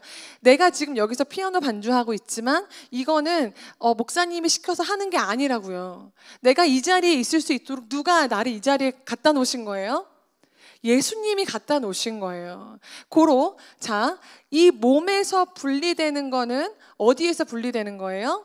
머리에서 분리되는 거고 예수님에게서 분리되는 거예요. 자, 그리스도의 몸이 뭐였어요? 교회였죠. 교회는 그리스도의 몸이에요. 자, 교회에서 분리되는 건 곧 어디에서 분리되는 거예요? 머리, 예수님에게서 분리되는 거예요. 이렇게 이야기하면 성도들이 요즘 안 들어요. 뭐 교회 안 나간다고 그리스도인이 아니에요? 아니에요. 제 이야기가 아니라 성경이 그렇게 말하고 있어요.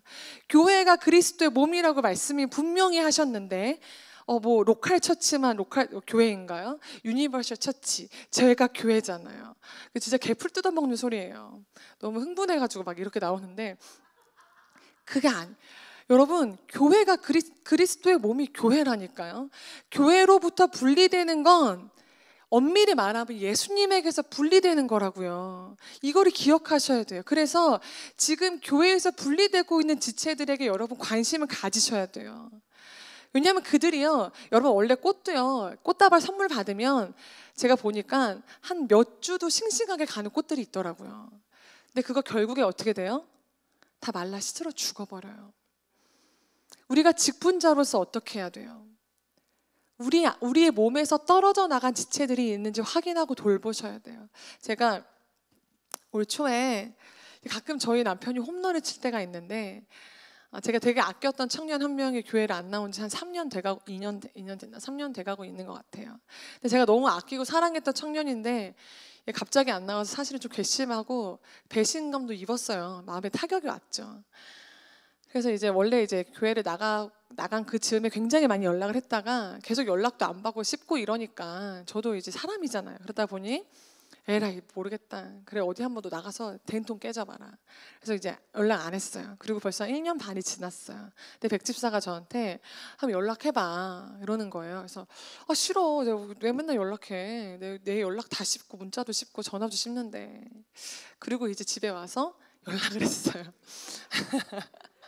전화를 했어요. 당연히 안 받았죠. 당연히 안 받는구나 하고 끊었어요.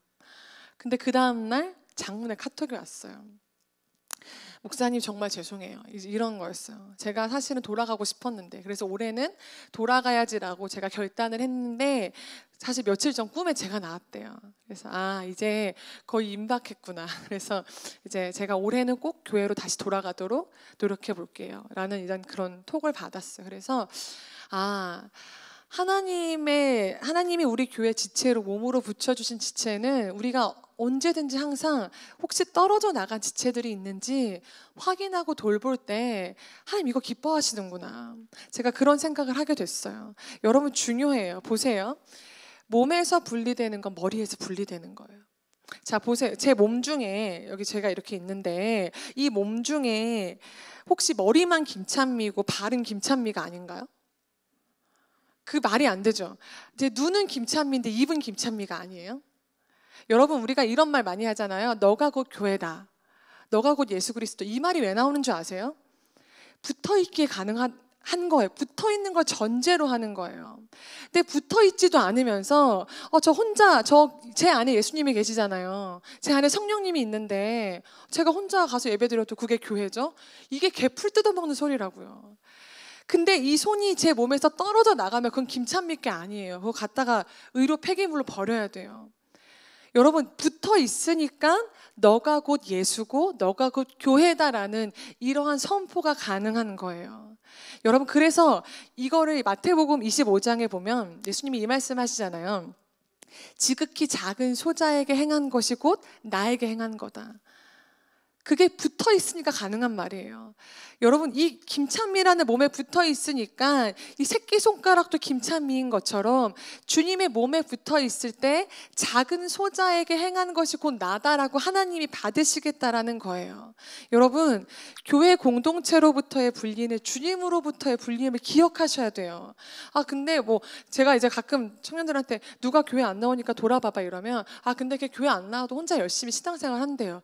그게 말이 안 된다는 거니까요. 말이 안 돼요. 그거는 분리되는 순간 생명력이 끊어진다는 걸 기억하셔야 돼요. 자, 세 번째 원리가 있습니다. 세 번째는 무엇이냐면 조직적이고 유기적인 공동체를 세워야 돼요. 우리의 사명이 여기로 나가야 돼요. 자, 그래서 두 가지를 주셨어요. 첫 번째 뭐예요? 성령. 두 번째 은사예요. 제가 오전에 얘기했죠. 우리가 그리스도를 영접하고 나서 이 죄를 이기는 생활이 정말 중요한데 이건 누구로 말미암아 가능해요? 성령으로만 가능해요. 그래서 우리가 날마다 성령 충만을 간구해야 되는 거예요. 아멘. 자, 두 번째 뭘 주세요? 은사를 주세요. 구원받은 사람이라면 누구나에게 하나님이 다 은사를 주세요. 고로 나 은사가 없어요. 이런 말은요. 구원을 받지 못했다는 말과 사실은 같은 무게예요. 구원을 받았다면 제 몸 중에 여러분 일하지 않는 몸은 하나도 없어요. 각자 여기 진짜 뱃살도 나름 일을 해요. 그렇지 않아요? 살이 많이 붙어 있으면 따뜻해지잖아요, 몸이. 그렇잖아요. 쓰잘데기 없는 게 없다니까요. 다 필요해요, 내 몸에서. 자꾸 빼요. 자, 하나님이요 우리를 그리스도의 몸으로 붙여주시고 뭘 주시냐면 은사를 주세요. 그게 뭐예요? 몸을 세워가라고. 몸을 세워가라고 다 은사를 주세요. 그래서 이렇게 말씀하시잖아요. 성경에서 보면 각기 온몸이 다 손이겠느냐, 온몸이 다 발이겠느냐, 각기 다른 은사를 주세요. 자, 아까 우리 목사님의 은사를 말씀하셔서 제가 많이 다루진 않겠지만 이 은사를 주시는데 한 가지 중요한 특징이 있어요. 그게 뭐냐면 은사는 다 다르다는 거예요. 아멘? 근데 아는데 여러분 잘 몰라. 왜냐면 자, 로마서 12장에 보면 7가지 은사가 나와요. 예언, 섬김, 가르침, 위로, 구제, 다스림, 긍휼이 있는데 제가 2가지만 예로 들어볼게요. 예언의 은사. 예언의 은사는 자, 따라 내가 보니까 내일 동쪽으로 가라. 이건 예언이 아니에요. 이거는 점괘지. 예언의 그 히브리어, 헬라어, 원어의 뜻을 보면 어떻게 나와 있냐면 일에 대한 정확한 원인과 결과를 파악해서 말하는 거예요. 예언은 그러니까 무슨 말이냐면 예언의 은사를 받으면 그 사람이 제일 잘하는 게 있어요. 그게 뭐냐면 책망이에요. 제가 봤을 때 저희 사모님도 책망의 은사가 있으세요. 예언의 은사가 있어요. 왜냐하면 예언의 은사를 받은 사람은 일이 딱 벌어지면 어떻게 보냐면 일의 원인과 결과가 딱 보여. 내가 며칠 전부터 김정훈 내가 교회 예배 나오라고 했어 안 했어? 그렇게 예배 안 나고 그렇게 하더니 지금 시험에 걸려 넘어지잖아. 저 진짜 예언의 은사가 있어요. 저는 예언의 은사예요. 그러니까 우리 가끔 그런 재밌는 얘기 했는데 그 접시에 물을 가지고 가다가 딱 쏟았어. 그러면 각가지 은사를 받은 대로 다 반응이 다르죠. 예언의 은사를 받은 사람이 어떻게 하는 거예요? 그 사람 보면 내가 너 조심성 없이 걸어 다닐 때부터 알아봤어. 이렇게 하는 거죠. 근데 여러분 예언의 은사와 부딪히는 은사가 하나 있어요. 그게 뭐냐면 긍휼이에요. 긍휼은 뭐냐면 죄인을 향한 하나님의 사랑, 이 태도. 제가 저희 공동체로 예를 들어볼까요? 저는 청년부 할 때요 김정훈이랑 되게 많이 부딪혔어요. 제가 보니까 제가 이거 배우면서 깨달았어. 근데 우리 정훈이가요 긍휼의 은사가 진짜 많아요. 제가 저렇게 무뚝뚝하게 보여도요 그 혼자 밥 먹고 있는 사람, 혼자 예배 나온 사람을 우리 정훈이가 가서 꼭 챙겨요. 그래서 저랑 항상 부딪혀요. 자, 어떤 형제가 시험에 들었어. 그럼 저는 어떻게 해요? 내가 너 그럴 줄 알았어. 이렇게 나가거든요. 너 지금 다시 기도해야 돼. 이렇게 가요. 그러면 정훈이가 옆에서 어떻게 보겠어요? 아, 근데 목사님 너무 하시네. 아니, 진짜 저 형제가 진짜 얼마나 마음이 아프겠어요. 이렇게 해요. 제가 이걸 잘 몰랐을 때요. 저는 정훈이가 진짜 미웠어요. 쟤는 꼭 왜 저러지? 이런 거 있죠. 그리고 저가 진짜 싫었을 거예요. 근데 둘 다 각자 자기 일을 잘하고 있는 거예요. 여러분 어떻게 예언의 은사만 있으면 얼마나 교회가 진짜 생각해 보세요. 생각만 해도 정말 장난 아니잖아요. 근데 다 긍휼만 있다고 생각해 보세요. 그 교회가 어디로 가겠어요. 여러분 이렇게 다 필요해요. 보세요. 또 하나 예를 들면 제가 요즘 진짜 고민이 하나 있어요. 저는요 걸어갈 때요 이 오른팔과 왼팔이 다 앞으로 나갔으면 좋겠어요. 그런데 오른팔이 앞으로 나오면 자꾸 왼팔은 뒤로 가요. 무슨 말인지 알아요, 여러분? 앞으로 나와야 정상이죠. 왜 쓸데없이 뒤로 가는 거야? 여러분 이게 무슨 말이에요? 근데 우리가 이렇게 교회 생활해요. 내가 가진 은사와 내가 가진 경험대로 판단하죠. 여러분 오른팔이 앞으로 나올 때 왼팔은 어디로 가야 돼요? 뒤로 가야 돼요. 왜요? 균형을 위해서. 이게 둘이 앞에 나오면 저 앞으로 넘어져요. 뒤로 자빠지던가. 여러분 각자 다른 역할이 있어요. 왜요? 균형을 위해서. 그래서 같은 은사끼리 모일 수도 없어요. 모여서도 안 되지만 모일 수도 없어요. 그래서 하나님이 어떻게 하시냐면 각자 다른 은사들을 주시고 계곡과 산을 다 주세요. 문제 있는 사람이 오잖아요. 그럼 진짜 신기한 게 뭔지 아세요? 그 문제를 해결할 사람도 붙여주세요. 여러분 다르면 마찰이 일어날 수밖에 없어요. 깎이기도 하죠. 그러나 그 과정을 통해서 하나님이 어떻게 하라고 하셨냐면 몸을 세워가라. 그러니까 우리 은사가 몸을 세워가려고 하지 않을 때 어떻게 돼요? 어떻게 되는 거겠어요? 추해지는 거예요. 이 손이 붙어 있으니까 이쁜 거지, 이 손이 떨어져 나가서 저기 한쪽 뒹굴거린다고 생각해 보세요. 그것처럼 추한 게 어디 있어요.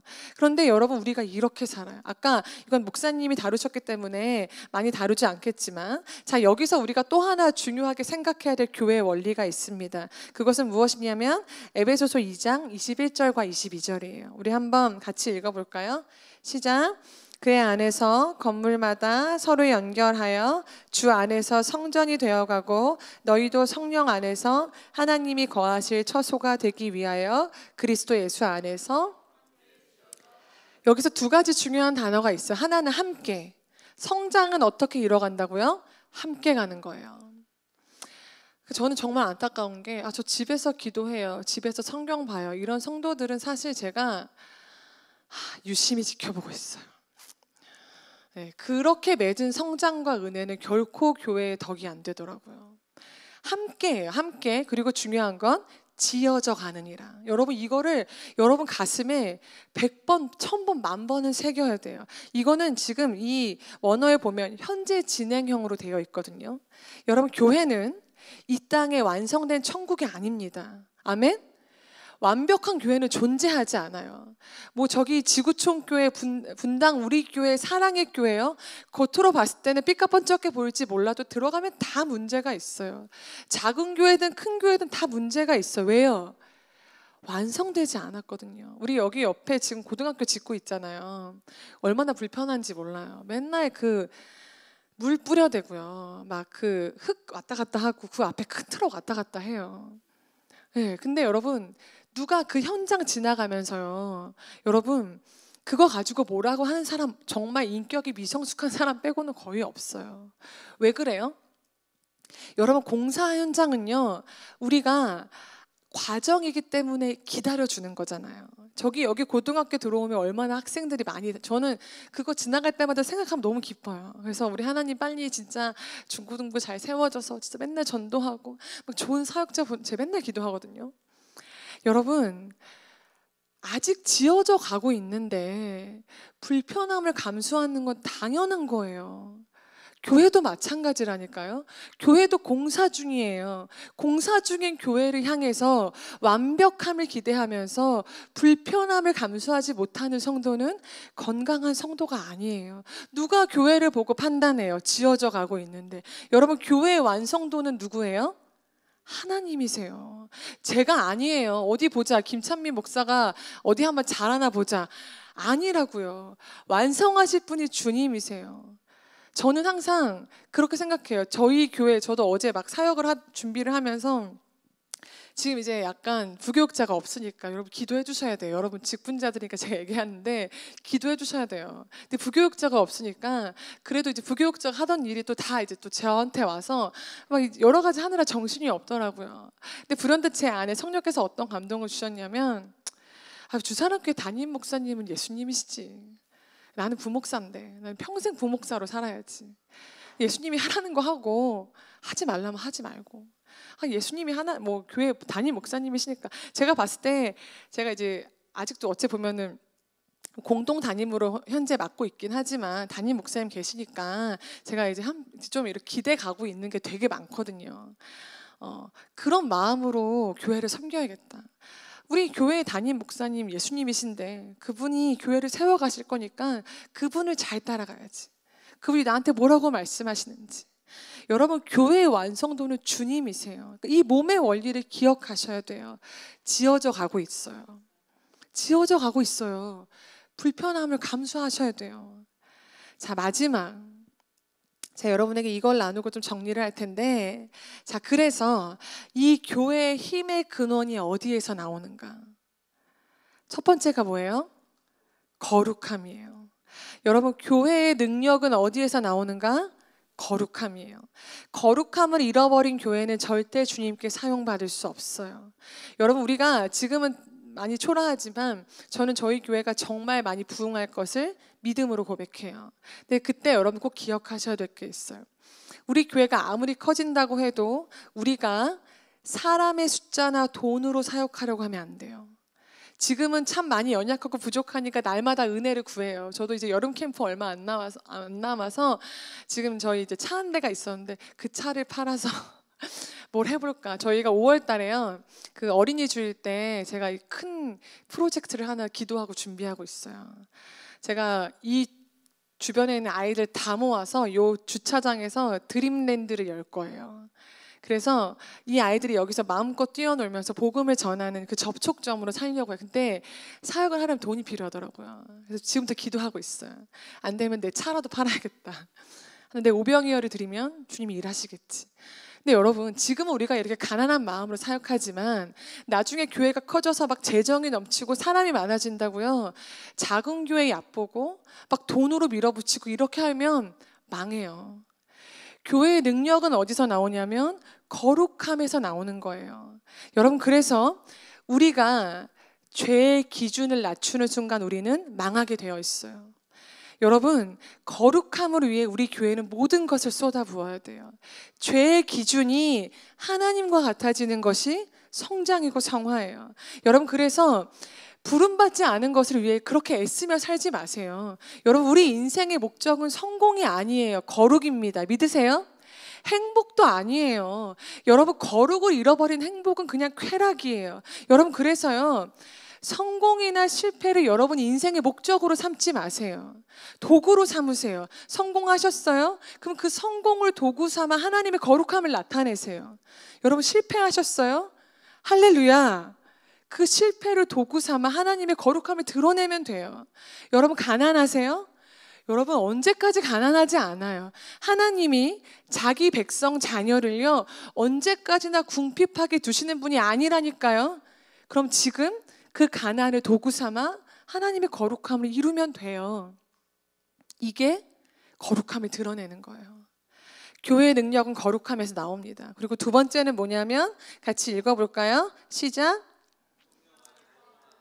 네. 교회의 능력은 어디서 나오냐면 하나됨에서 나옵니다. 여러분, 하나되는 것은 철저하게 하나님의 성품이고 분리와 분열은 철저하게 사단의 것이에요. 여러분, 사랑할 만하니까 사랑하는 건 교회가 아니어도 돼요. 그건 세상에서 알아서 지들끼리 잘해 먹어요.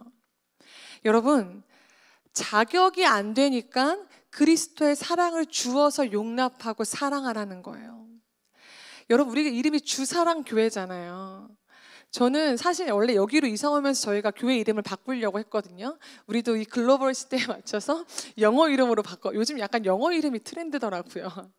근데 묵상하면 묵상할수록 너무 좋은 것 같아요. 이 세상에 예수 그리스도의 사랑이 무엇인지 좀 제대로 보여줬으면 좋겠어요. 가짜 사랑이 너무나 많거든요.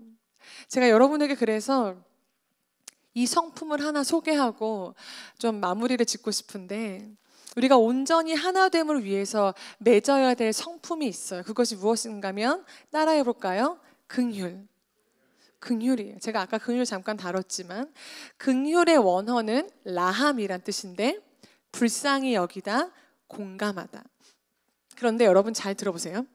이 라함에서 파생된 단어가 뭐냐면 레헴이거든요. 근데 레헴은 무슨 뜻이냐면 어머니의 자궁이에요. 여러분, 성경에 보면 이런 구절이 있어요. 하나님께서 긍휼로 자기 백성을 품으시도다. 이게 무슨 말이냐면, 이 긍휼이 뭐냐면요, 우리 엄마들 아이들 품을 때, 임신할 때요, 아파도 약 안 먹잖아요. 그렇죠? 왜요? 내 아이에게 해가 될까 봐. 그리고 애가 태어났는데 뭔가 좀 비실비실거리고 뭐가 안 좋아. 그럼 어떻게 생각하죠? 아, 내가 그때 커피를 너무 많이 먹었나 봐. 저는 저희 아이가 이제 난청 진단을 받았을 때요, 사실은 이게 되게 바보 같은 이야기인 줄 알면서도요, 자연스럽게 이렇게 되더라고요. 내가 혹시 임신했을 때 뭘 잘못했나? 왜냐면 제가 그때 하준이 임신했을 때요, 사실 그 대학원 막학기였어요. 졸업시험도 막 보고 있었거든. 그러니까 졸업시험 공부한다고 맨날 앉아있고 막 스트레스 막 잔뜩 받아있고, 그래서 얘가 이렇게 예민한가? 얘가 혹시 그때 뭔가 이 청력이 만들어질 때 내가 뭔가 혹시 잘못한 건 아닐까? 여러분, 이게 긍휼이에요. 여러분, 긍휼은 뭐냐면 상대방의 연약함을 나의 문제로 끌어안는 거예요. 어머니들이 내 아이를, 내 자녀의 문제를 나의 문제로 끌어안는 것처럼 긍휼이 바로 이런 거예요. 여러분, 죄인을 대하는 하나님의 태도가 긍휼이에요. 죄를 대하는 건 하나님의 태도가 분노이지만 죄인을 향해서 어떻게 해요? 내 새끼, 내가 만들었는데, 내 자식인데. 그래서 이렇게 말씀하시잖아요. 내가 너를 에브라임 같이 놓겠느냐, 내가 너를 스보임 같이 놓겠느냐, 내가 너를 백발이 될 때까지 업고 다닐 것이다. 여러분, 이사야서는 이렇게 말하고 있어요. 여러분, 잘 생각해 보세요. 하나님의 긍휼이 아니면 우리가 여기 있을 수 있었을까요? 하나님의 긍휼이 아니면 우리가 여기 있을 수 있어요? 근데 우리가 시간이 지나면 자꾸 잊어버려요. 내가 한 거야. 아니에요. 하나님이 여러분 믿음 지켜주신 거예요. 여러분, 자격이 되니까 사랑하는 거 세상에서 다 한다니까요. 자격이 안 되니까 이 긍휼로 품어주셔야 돼요. 여러분, 제가 저희 교회 등록하신 지 얼마 안 된 집사님이 저희 교회를 보고 이렇게 정말 칭찬을 해주셨어요. 이 교회 오니까요, 이렇게 다툼과 시기와 질투가 없는 교회는 처음이래요. 그래서 이렇게 말씀하셨어요. 난 이 교회가 부흥이 안 되는 게 신기하대요. 아니, 이렇게 좋은 교회가 어디 있는데, 저는 이게 칭찬인지 진짜 한동안 고민했는데 칭찬이에요. 그분 정말 저희 교회를 너무나 좋게, 그래서 목사님 두 분도 이렇게 좋으시고 성도들도 하나같이 너무 좋고 근데 제가 그 이야기를 묵상하면서 이렇게 생각이 들더라고요. 그분이 그렇게 느끼시는 게 너무 감사했어요. 근데 여러분, 그게 어떻게 가능한지 아세요? 이 하나됨과 이 사랑을 위해 누군가는 오래 참고 있는 거예요. 누군가는 용납해주고 있고 누군가는 내 실수를 받아주었기 때문에 우리가 지금 이 하나됨이 지켜진 거예요. 저절로 된 게 없어요. 여러분, 제가 여러분들에게 간곡히 부탁합니다. 여러분, 이 교회의 직분자로 부름 받으셨다면 여러분이 평생의 목숨을 걸고 한 가지 하셔야 될 게 있어요. 교회를 위해서. 그것이 무엇이냐면 하나됨을 지켜가는 거예요. 여러분, 교회 하나됨을 지켜가셔야 돼요. 우리가 이제 성도가 많아지고 점차 교회가 커질수록 하나됨을 방해하는 사단의 전략은 점점 더 거센 파도처럼 우리를 향해 달려올 거예요. 근데 기억하셔야 돼요. 하나됨을 목숨 걸고 지키세요. 우리가 분리되는 거, 찢어지는 건 하나님의 뜻이 아니에요. 여러분, 교회의 능력이 어디서 나와요? 성령 안에서 하나됨에서 나옵니다. 오늘 강의를 마무리하면서 제가 이런 글귀를 넣었죠. 여러분은 지체입니까? 아니면 시체로 살아가고 있습니까? 에베소서 3장 10절 말씀에 이렇게 나오죠. 한번 같이 읽어볼까요? 시작. 이는 이제 교회로 말미암아 하늘에 있는 통치자들과 권세들에게 하나님의 각종 지혜를 알게 하려 하십니다. 교회의 목적입니다. 교회의 사명이에요. 하나님의 지혜를 이 땅에 드러내는 거예요. 여러분, 교회만이 이 땅의 소망이에요. 믿으세요? 교회만이 이 땅에서 사단의 권세를 이길 유일한 곳입니다. 여러분, 구원의 첫 번째 변화는 이루었으나 아직 구원의 두 번째 변화로 나아가지 못하고 계신 분이 있다면 여러분, 두 번째로 나아가셔야 돼요. 하나님이 우리를 지으시고 교회로 하나 되게 하신 목적은 하나님 나라를 확장시켜 가라는 거예요. 여러분, 교회는 저절로 세워진 게 아니에요. 이 교회가 이 땅에 태동하기 위해서 예수 그리스도께서 39대의 채찍을 맞으셨어요. 장작 6시간이 넘게 십자가에서 물과 피를 다 쏟아내셨어요. 그리고 그 피값으로 세워진 교회인데 어떻게 주님을 사랑하면서 교회를 사랑하지 않을 수 있어요? 어떻게 나의 부르심이 먼저이고 교회의 연약함과 교회의 아픔은 뒷전으로 밀릴 수가 있어요? 사랑하는 여러분, 우리가 교회를 사랑할 때 주님을 사랑하는 거예요. 내가 교회를 사랑하지 못한다면 곧 주님을 사랑하지 못하는 거예요. 이 초대교회 교부인 터툴리아는 이렇게 말합니다. 교회라는 나무는 세 가지의 액체를 먹고 자란다. 첫 번째, 수고의 땀. 두 번째 기도의 눈물, 세 번째 순교의 피예요. 누가 교회를 위해 수고의 땀을 흘리시겠어요? 누가 이 교회를 위한 부흥의 눈물을 흘리시겠어요? 누가 죽음을 각오할 헌신으로 이 땅에 교회가 세워지는 것을 위해 자기 인생을 드리겠어요? 여기 사랑하는 여러분 교회 리더십이잖아요.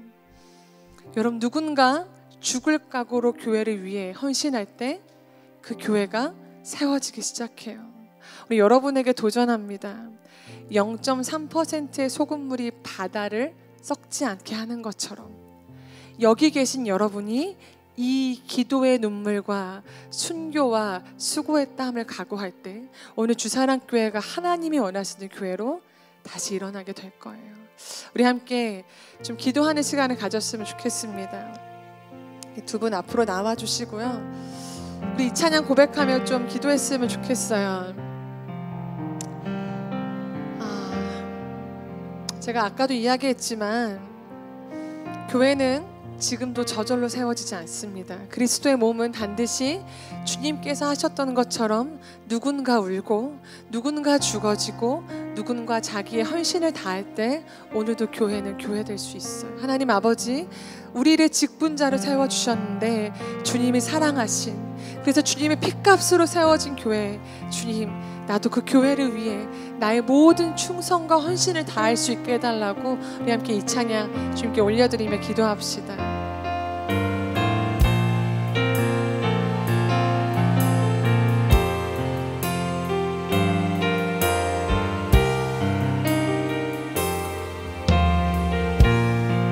고백합시다. 우리에게 소원이 하나 있네. 주님 다시 오신 그날까지 우리 가슴에 새긴 주의 십자가 사랑, 나의 교회를 사랑해 하네. 주의 교회를 향한 우리 마음, 희생과 포기와 가난과 고난, 하물며 죽음조차 우리 막을 수 없네. 우리 교회는 이 땅에 이 함께 고백합시다.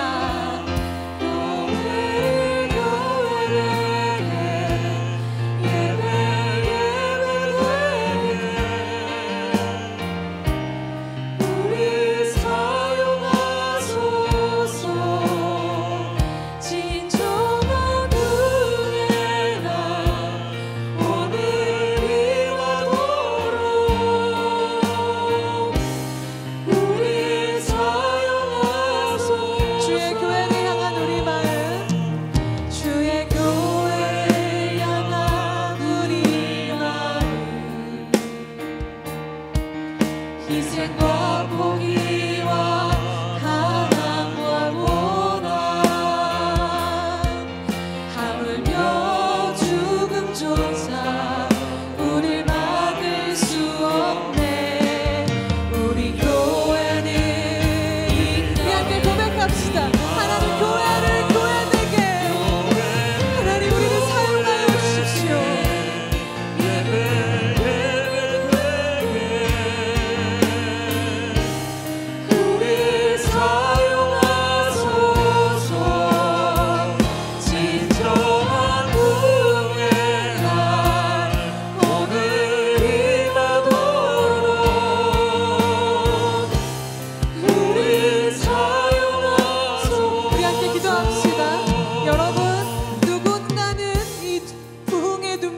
눈물을 담아야 돼요. 누군가는 하나님의 교회를 위하여 희생과 포기와 가난과 고난을 결심할 때 이 밀알이 썩어져 부흥의 열매가 맺힙니다. 하나님 그 주인공이 내가 되게 하여 주십시오. 하나님 나의 완악하고 굳어진 마음에 은혜를 부어주셔서 하나님의 교회를 위해 물과 피를 다 쏟으셨듯 하나님 내가 주님의 몸을 위하여 나의 모든 헌신을 다 쏟아낼 수 있는 그 은혜를 부어달라고 우리 함께 주여 한번 크게 외치고 기도합시다. 주여, 하나님 아버지, 하나님 아버지, 하나님 아버지, 이 시간 우리 마음에 은혜를 부어주십시오. 하나님, 이들이 살아나야, 하나님 이들이 기도해야, 이들이 일어나야 하나님 주사랑교회에 부흥이 있을 수 있습니다. 하나님, 이들 안에 교회를 사랑하는 마음과 주님의 교회를 향한 눈물과 주님의 교회를 향한 희생과 포기와 하나님 그 고난을 견뎌내는 마음을 부어주십시오. 하나님, 눈물 없이 지금도 누군가의 눈물과 하나님 정말 목숨을 건 헌신과 순교 없이는 하나님의 나라가 확장될 수 없습니다. 하나님, 우리 안에 이 세일을 행하여 주세요. 하나님, 하나님 이 땅에 예수 그리스도의 죽음과 핏값으로 세워진 교회를 우리가 가슴으로 끌어안습니다. 하나님, 우리가 가슴으로 끌어안습니다. 하나님, 주님의 몸을 위하여 그리스도의 남은 고난을 우리 육신에 채우게 하여 주십시오. 하나님 아버지, 이들의 눈물로 교회가 세워지게 하여 주세요. 하나님 아버지, 하나님 아버지, 우리 이 시간 함께 영혼을 좀 끌어안고 기도했으면 좋겠습니다. 여러분 마음에 지금 부딪혀 오는 영혼들이 있나요? 여러분, 우리는 예수 그리스도의 제자로 부름받은 사람입니다. 우리는 주님이 하셨던 일을 지금도 해야 돼요. 주님의 관심은 늘 한 영혼에게 있었습니다. 지금 교회를 떠나고 주님을 떠나고 우리 안에 이 지체로서 있었지만 지금 떠나간 지체들을 여러분 마음에 담으세요. 그리고 여러분 다음 세대를 위해 기도해 주세요. 우리 이 시간 영혼을 끌어안고 하나님, 내가 하나님 또 다른 영혼을 살리는, 영혼을 회복하는 이 부르심에 반응하며 나아가길 원한다고 우리 함께 기도하며 나아갑시다. 기도합시다. 하나님, 우리 안에 하나님 목자의 마음을 부어주세요. 하나님, 영혼을 사랑한 하나님 아버지의 마음을 부어주세요. 한 영혼을 위하여 울며 하나님 무릎 꿇으며 하나님 그 영혼을 위해 기도하는 영혼들로 세워주세요. 우리 여기 있는 모든 집사님과 권사님과 교사들이 하나님 아버지의 마음으로 목양하며 하나님 아버지의 마음으로 교회를 세워나가며 하나님, 우리의 눈이 항상 한 영혼에게 가 있을 수 있도록 하나님, 우리 마음에 하나님 영혼이 향한 주의 마음을 부어주십시오. 하나님 아버지의 마음이, 하나님 아버지의 마음이, 하나님 아버지의 마음이 날마다 부어지게 하여 주옵소서. 하나님, 주사랑교회에 어린 영혼들이 있습니다. 이곳에 다음 세대가 있습니다. 하나님, 이들을 살려주십시오. 하나님, 몸된 교회 안에 청년들과 청소년들과 어린 자녀들로 말미암아 하나님 대적의 무단히 취하는 일들이 일어나게 하여 주옵소서. 하나님, 하나님, 우리가 영혼에 대한 마음이 그 기도가 쉬지 않고 울려 퍼질 수 있도록 하나님 주장하여 주시기를 간절히 소망합니다. 이 시간 마지막으로 기도할 때 오직 한 가지, 우리 부흥을 위해 기도합시다. 하나님, 주사랑교회가 반드시 부흥되어야 합니다. 하나님, 이곳이 하나님의 집으로 세워지게 하여 주시고 하나님, 몸된 교회를 통하여 이 지역에 하나님 죽어있는 영혼들이 살아나는 일에 우리 교회를 사용하여 주십시오. 그리하여 다가오는 통일 세대를 준비하며 하나님 다음 세대를 살려내며 가정을 살려내는 교회로 우리 이 시간 몸된 교회에게 부흥을 부어달라고 우리 한번 주여 한번 크게 외치고 기도합시다. 주여, 하나님 부흥을 주옵소서. 하나님, 하나님의 나라가 확장되는 하나님 나라가 임하는 하나님 부흥을 주옵소서. 하나님, 우리에게 부흥을 주옵소서. 하나님, 죽은 영혼이 살아나며 하나님 이곳이 하나님의 집이 되는, 하나님의 집이 되는 하나님 그 부흥을 주옵소서. 하나님, 그 부흥을 주옵소서. 하나님 아버지, 하나님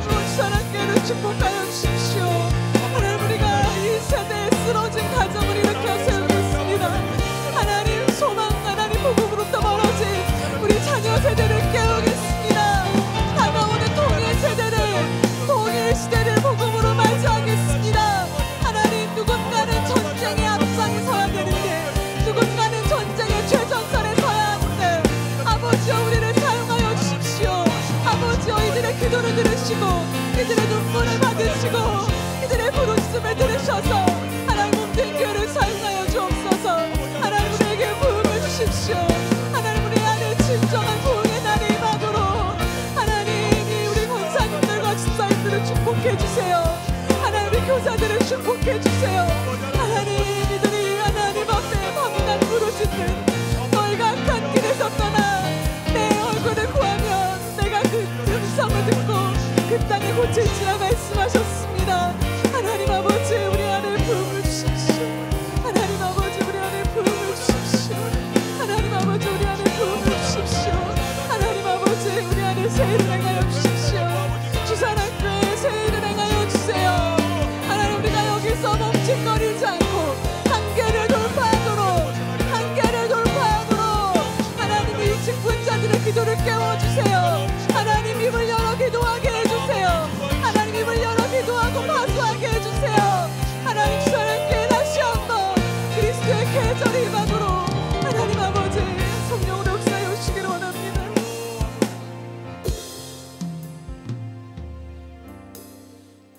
사랑하는 주님, 감사합니다. 부족하지만 우리에게 사명을 맡겨주시고 하나님 교회를 세워갈 수 있는 귀한 직분을 주심에 감사합니다.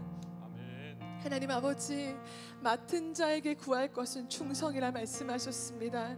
충성은 내가 기쁠 때나 슬플 때나, 내가 부요할 때나 가난할 때나, 내가 아플 때나 건강할 때나 변함없이 내게 맡겨진 그 자리에서 충성을 다하는 것임을 고백합니다. 하나님, 우리 안에 다시금 기도의 열정과 영혼의 열정을 회복시켜 주셔서 주님의 몸을 세워가는데, 주님의 교회로 하나님 나라를 확장해 가는데 여기 있는 모두가 다 쓰임받기를 간절히 원합니다. 하나님, 누군가는 하나님 나라 전쟁의 최전선에 서야 하는데 하나님, 그 자리에 내가 서겠다고, 하나님 그 자리에 나를 보내달라고 하나님 이렇게 담대하게 외치는 우리 모든 직분자들이 되기를 간절히 소망합니다. 올 한 해 주님의 몸된 교회에 새 일을 행하여 주십시오. 부흥의 물고가 트여지기를 간절히 원합니다. 그리하여 주사랑교회로 말미암아 하나님 나라가 확장되며 하나님이 영광 받으시고 주님이 가장 사랑하시는 잃어버린 영혼들이 주님께로 돌아오고 그들이 주님의 제자로 서는 일들을 우리의 눈으로 목도하게 하여 주시기를 간절히 소망합니다. 하나님, 우리 안에 이 소망을 주셔서 감사합니다. 우리가 이 소망으로 날마다 기도하며 기도로 하나님의 이 부흥의 마중물을 끊임없이 쌓아가는데 하나님 지체하지 않도록 우리 심령을 날마다 새롭게 하여 주십시오. 우리 인생의 몸된 교회의 새 일을 행하시 주님을 찬양하며 예수님의 이름으로 기도합니다. 우리 하나님께 영광과 감사의 박수 올려드립시다.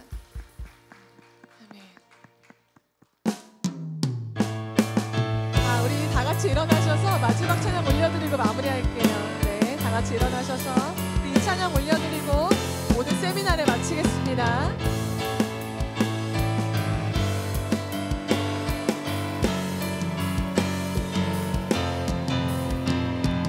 교회여 일어나라, 주께서 부르시니 두려움과 여러분, 가능하면 옆에 분들과 함께 손을 잡아주셨으면 좋겠어요. 우리가 모두 그리스도 안에 한 몸 한 지체입니다. 일어나라,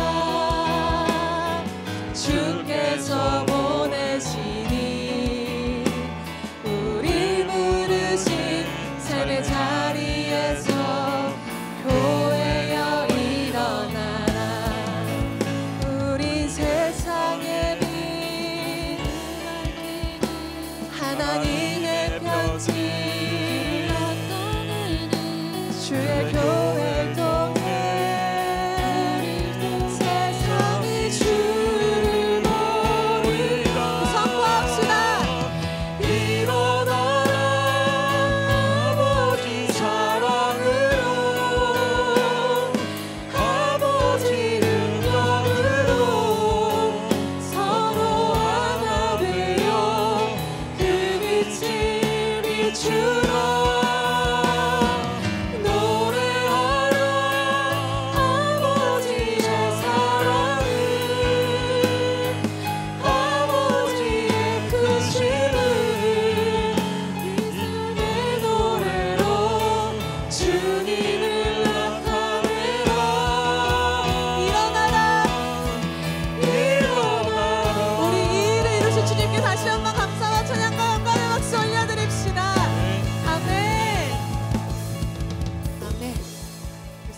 여기서 마치겠고요. 네, 식사가 와 있습니다. 우리 3층으로 내려가셔서 맛있게 식사 교제 나누시기 바랍니다.